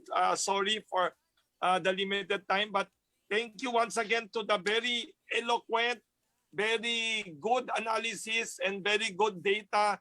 Saka eye-opener lahat ng sinabi ninyo. Thank you very much once again to former Senator Nikki Cosseteng, a very good activist and also educator. People may not know that. And also thank you to Mr. Robert C. ng Move as One Coalition and Public Transport Advocate and Transport Economist. Of course, last but not least, thank you to the very activist, also activist and idealistic Mr. Dom Hernandez of PASADA Commuter Group. Representative siya. And for all your brilliant ideas and helping. Imagine, ngayon ko lang nalaman, I know not many people have cars, but I did not know it's only 5% nationwide. Car owners and car users, ibig sabihin yung nakikisakay pa, only 5%. So that means 95% of our Philippine population of 100 plus million need your help, the three of you and other advocates of public transport. Thank you very much again. And please, let us join again Pandesal Forum, Friday, 10 a.m. For those who are interested, please message us so we will send you the Zoom invitation. Are the three of you already free to physically meet someday? Are you okay soon? Kasi the pandemic seems to be over. Maybe the three of you could be seen personally, physically next time. Thank you. Friday via Zoom, Pandesal Forum. Once again, thank you very much again to Mr. Robert C., Mr. Dom Hernandez, and former Senator Nikki Coseteng, who should be in the Senate. Sayang, ayaw nyo mag-run. Hindi siya interesado to run. Sige, tulak mo pa ako. Tulak mo pa. Dagdagan mo pa, Wilson. There's 3 more years and you're still very young. And so thank you very much again to all our media friends. Please message your contact numbers. We will send you our Pandesal gifts to our media friends who have joined today. Thank you. And Kamuning Bakery is open. Anybody could pass by and visit. Let us help push better public transport based on the ideas of these three public transport advocates. Tama sinabi nila, we should move people, not move cars. Saka maganda sinabi ni Senator Coseteng, na-amaze ako na there are only 10% of provincial buses allowed to run pala. Sabi pa ni Mr. Dom Hernandez, out of the 10%, 50% capacity lang.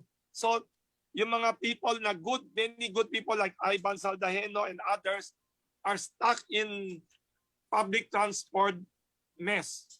Thank you, Mr. Robert C., Dom Hernandez, and former Senator Nikki Coseteng. Thank you, Wilson. Thank you, Wilson. Thank you. Such an honor. I'll Salamat. see you on Thank you Friday. again. Friday morning, 10 a.m. And please be ready with your questions again. We will ask you our many other questions. Nasa FB Live din tayo, many people listening and asking. And we have a recording of this which we will send to all the media friends. Thank you very much again. Please send us also. Maybe Robert would like a copy of Yes, this. No? we'll send you. And by don't the way, forget, Happy Valentine's. I don't know, maybe the traffic will be worse today because of restaurants, flower shops, and malls. You can go to the columns of Robert. He writes a column every Saturday in the Manila Times. Very it's good. very Every Saturday, enlightening. It's very enlightening. very You just good. compile it and read it. Yes. And they don't even have to think in the Department of Transportation. Just look at all the things in the column. Tapos na. Ayos na yan. Very good, very good. Anak ni Sir Robert, si Anton, si naman is Head of Transport Planning ng Pasig City. Yan. Lagi rin po natin nakakausap. Brilliant guy. Oh, a very good city pa. Siguro dahil sa anak ninyo. And the mayor's mother is a customer of Kamuning Bakery, the actress, the respected actress. Thank you very much to everyone. Thank you po. Salamat po. Thank you again, Mr. Robert C., Mr. Dom Hernandez, and the very respected former Senator Nikki Coseteng. Thank you very much to everyone and our media friends. Please paki-message lang how to contact you for our Pandesal.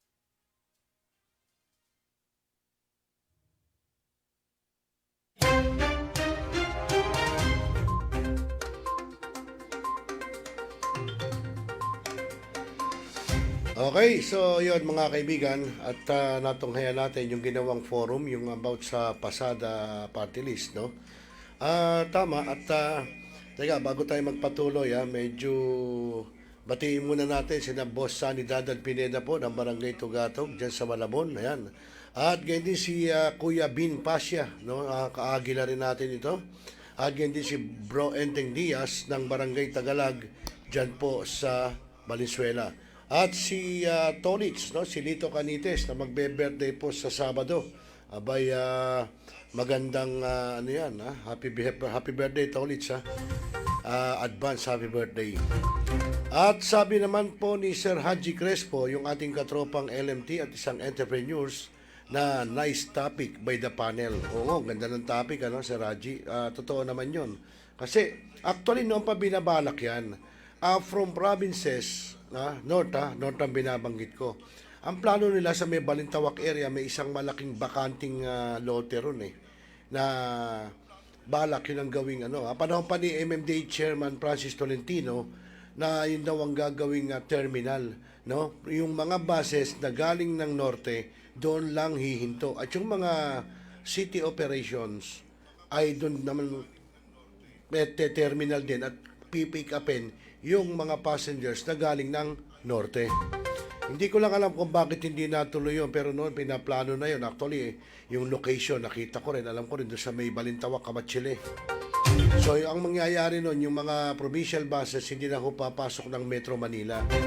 Kaya mangyayari, mababawasan ng mga bus dito sa Metro Manila dahil wala nang hahalo na mga provincial buses.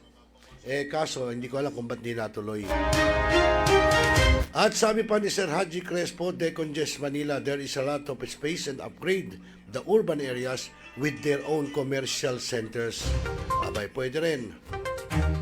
Sabi pa ni Sir Haji Crespo, dami pang kotong sa mga ahensya. Abay, totoo yan.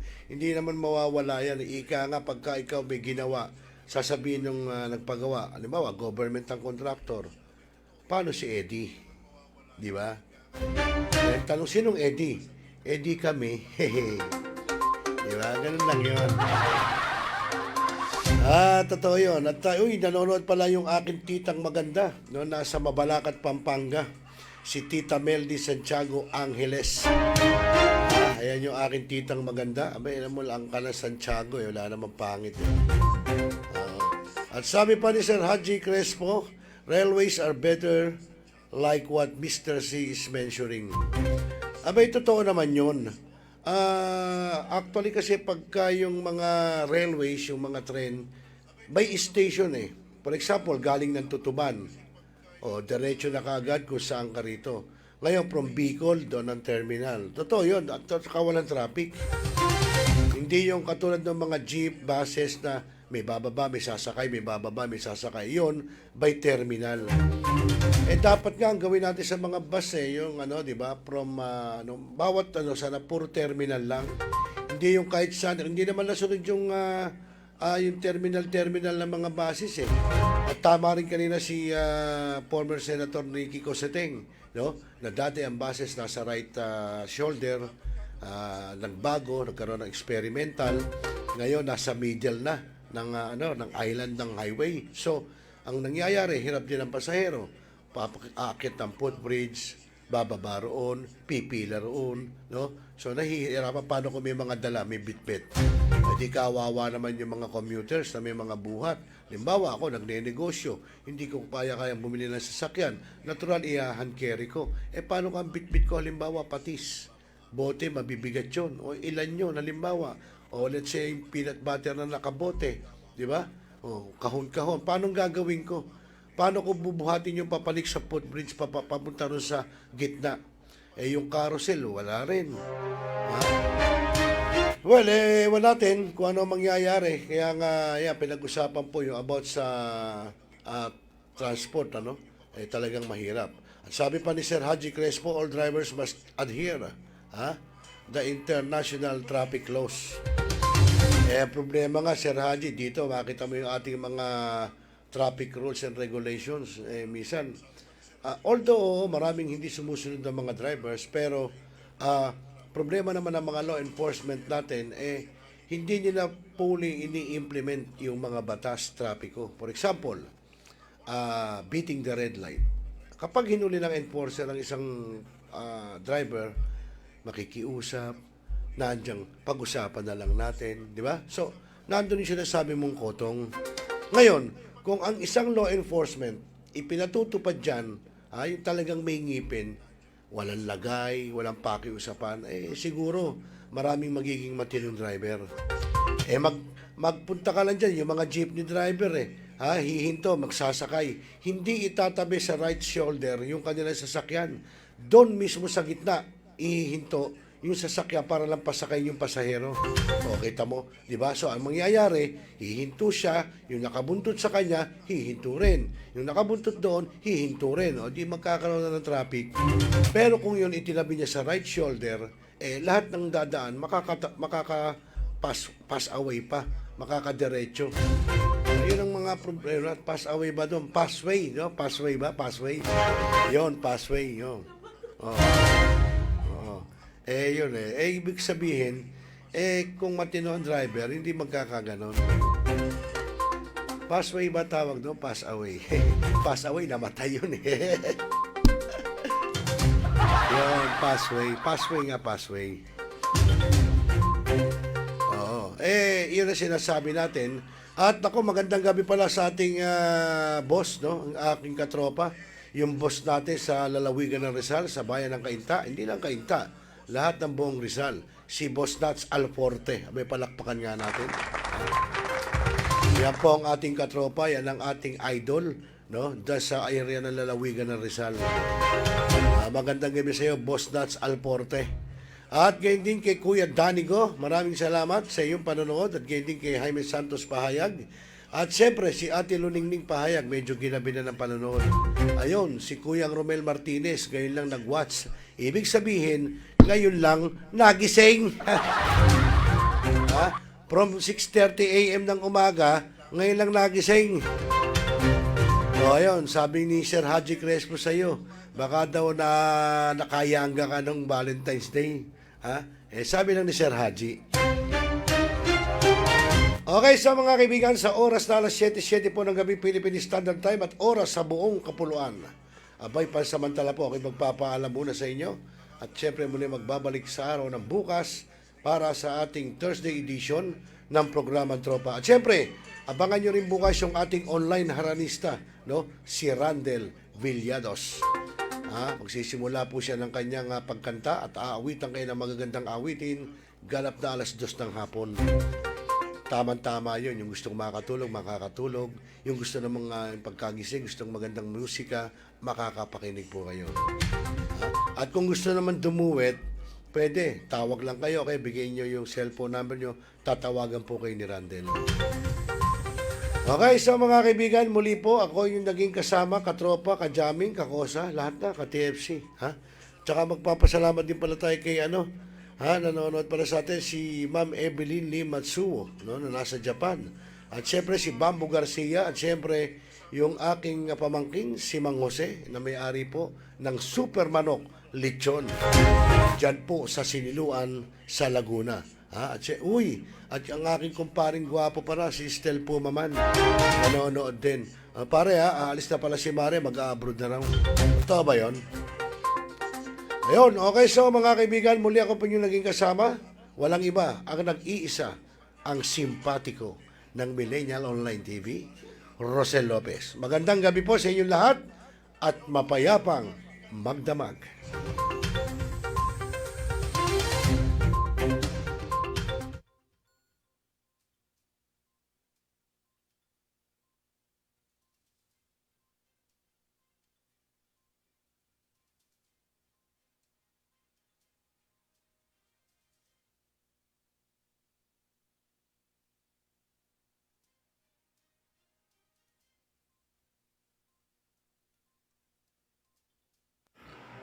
Mga milenyo, pagod ka na ba galing sa trabaho? At gutom na sa maghabong pagtatrabaho? Pero wala kang pagkain sa bahay? Narito na ang sagot mga katropa, ang Super Manok Lechon.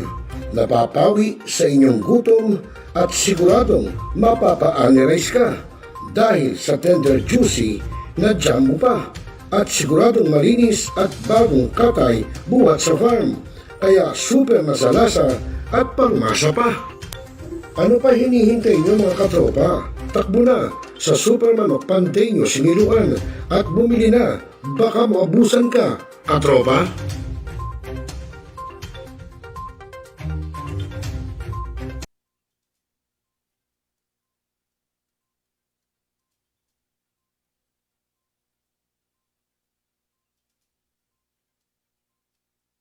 Nais mo bang guminhawa ang iyong pakiramdam?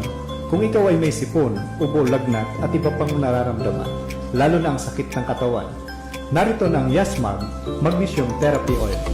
Ang Yasmag Magnesium Therapy Oil ay nakatutulong na ibsan ang iyong nararamdaman sa pamamagitan ng pagpahid sa apektadong parte ng katawan, gaya ng noo, balikat, tuhod at kung anuman ang masakit na parte ng iyong katawan. Panoorin ang mga testimonials ng gumamit ng Yasmag. Yan po, ginagamit niya. Siya po ay isa sa aking mga testimony. Ako, si Destino Francisco, ay gumagamit ng Yasmag na siyang nakapagpalakad sa akin. Kaya kayo, mga kaibigan ko at kakilala, ay pinapayuhan kong gumamit ng product na ito.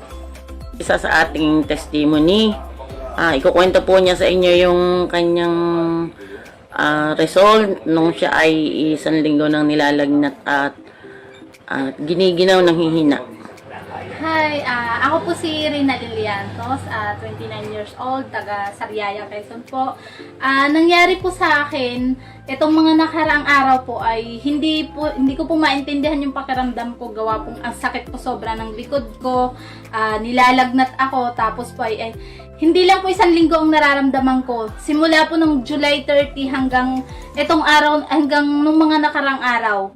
Yun lang po, nawala lang po ng dahil sa magnesium. Paano ginawa mo? Ang ginawa lang po sa akin ay pinahinaplas po sa akin likod kung saang parte ng katawan ang masakit. Tapos po ay hinilot lang po ako. At hanggang po pagpawisan ako sa pagkahilot na may magnesium. Ayun lang po, sunod-sunod po ang paglagay kung saan banda ang may masakit. At yun nga po, ilang araw lang sa paggamit yun ng magnesium, ako mismo, sarili ko, ramdam ko ang pagbabago sa aking katawan. Dahil po simula nga po nung July 30 hanggang itong itong mga nakaraang araw lang, hindi ako halos makatayo dahil sa sobrang sakit ng aking likod. Ako po si Leslie. First time ko po mag-try nitong Yasmag Magnesium Therapy. Ang una ko pong naramdaman ang bango niya lang hapin, nakaka-relax ng katawan, and then yung sakit na iniinda ko sa puso, yung sakit-sakit, wala naman ako sakit sa puso, pero yung mga kirot-kirot nawala niya, instant nawala, na tagal ko nang iniinda. And then hindi siya malagkit ipahid.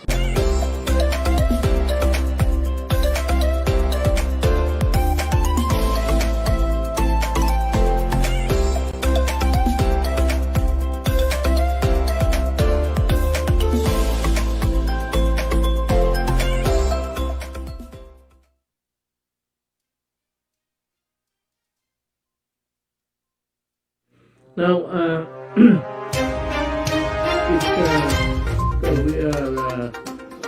Talakayin. The biggest destruction of dangerous drugs worth 1.2 Rebisahin.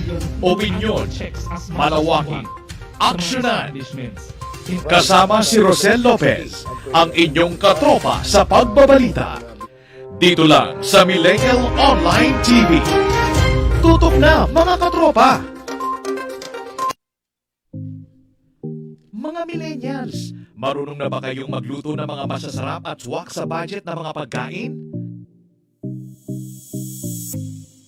Abay, wag puro lang kayo aksi at ML at puro pagkakalikot lang ng cellphone. Dapat marunong ka rin sa gawaing bahay at tulungan ang inyong mga mamsi. Kaya tara na, samahan natin ang kusinera ng bagong milenyo, si Ate J. At tuturuan tayong magluto ng mga masasarap na ulam para sa ating mga hapagkainan at swak pa sa budget. Ika nga, a delicious food on a proper price. Tara na, mga katropa!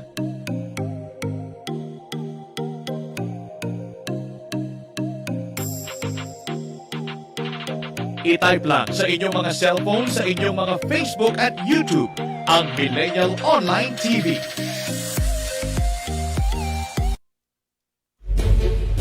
Pinaigting, pinalakas, ang bagong news online TV ng bagong milenyo. Millennial Online TV, ang katropa mo sa pagbabalita.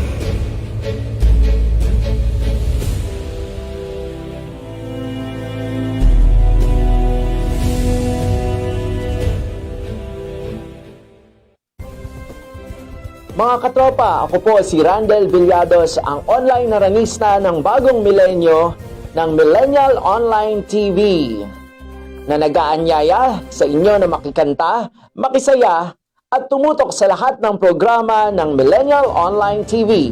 I-type lamang sa inyong Facebook at YouTube ang Millennial Online TV. Nood na mga katropa!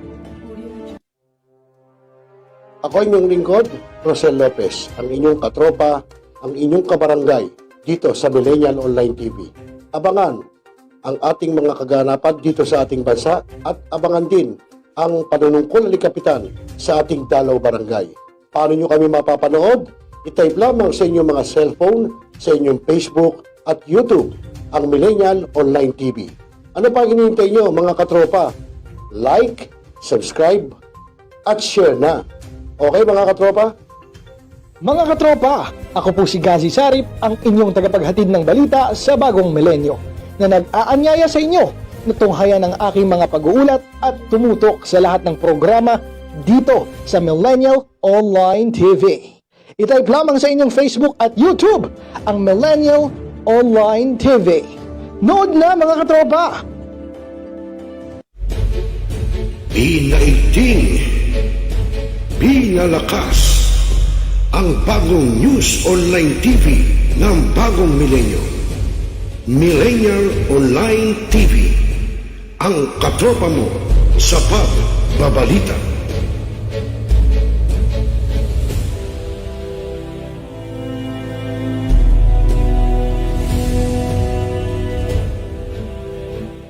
Hanap mo ba ay Unwind Ventures?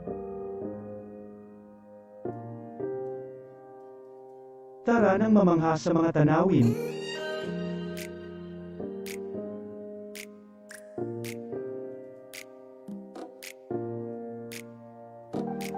Ano man ang iyong travel goals?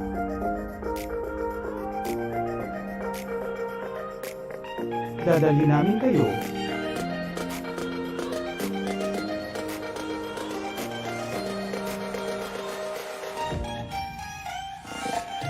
Sa Unwind Ventures at saya.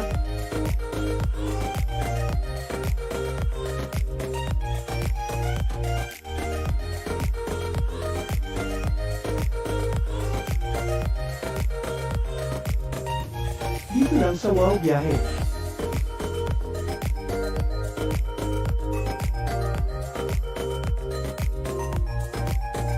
Kaya wow, di ba? Abangan dito lang sa Millennial Online TV.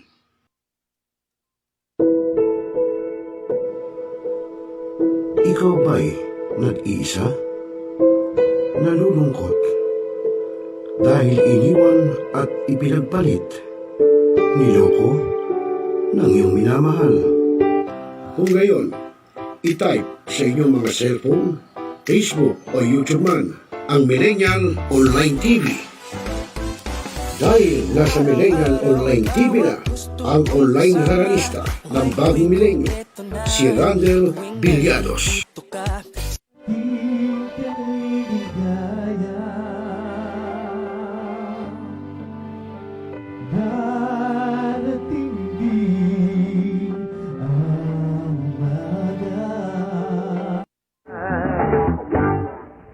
Naninigas ang aking katawan kapag umikot ng plaka.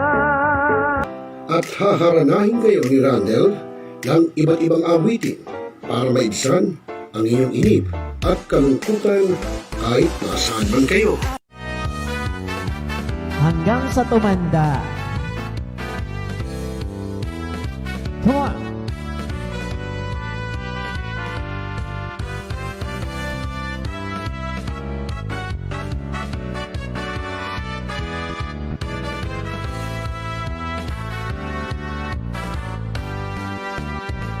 Kung tayo'y matanda na, sana'y di tayo magbago. At pwede rin kayong makiduet kay Randel tuwing Sabado ng hapon. Tutok na!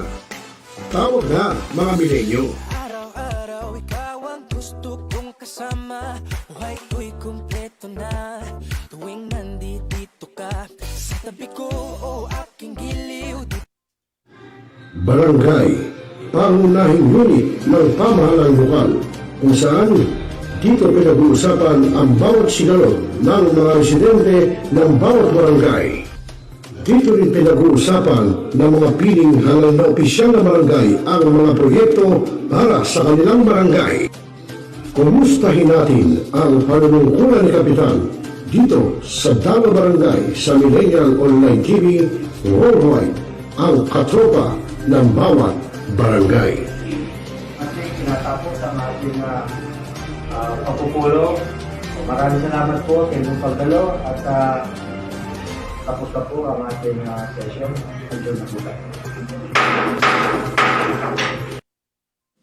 Mga kababayan, ang pambansang awit ng Pilipinas. Kayang mag-ibig, telas ng sinakalan, alam ng puso, sa titik mo'y buhay.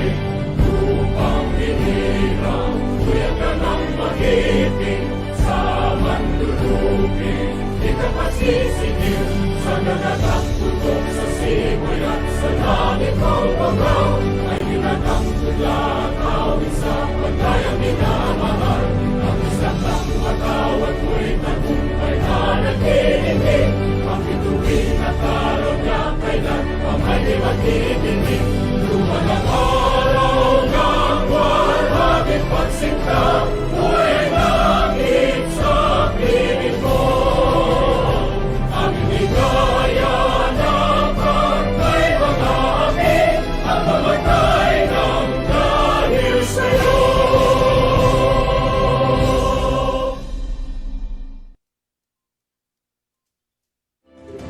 Sa lahat ng bumubuo ng Millennial Online TV at sa lahat po ng sumusuporta, maraming salamat po. Millennial Online TV is now signing off.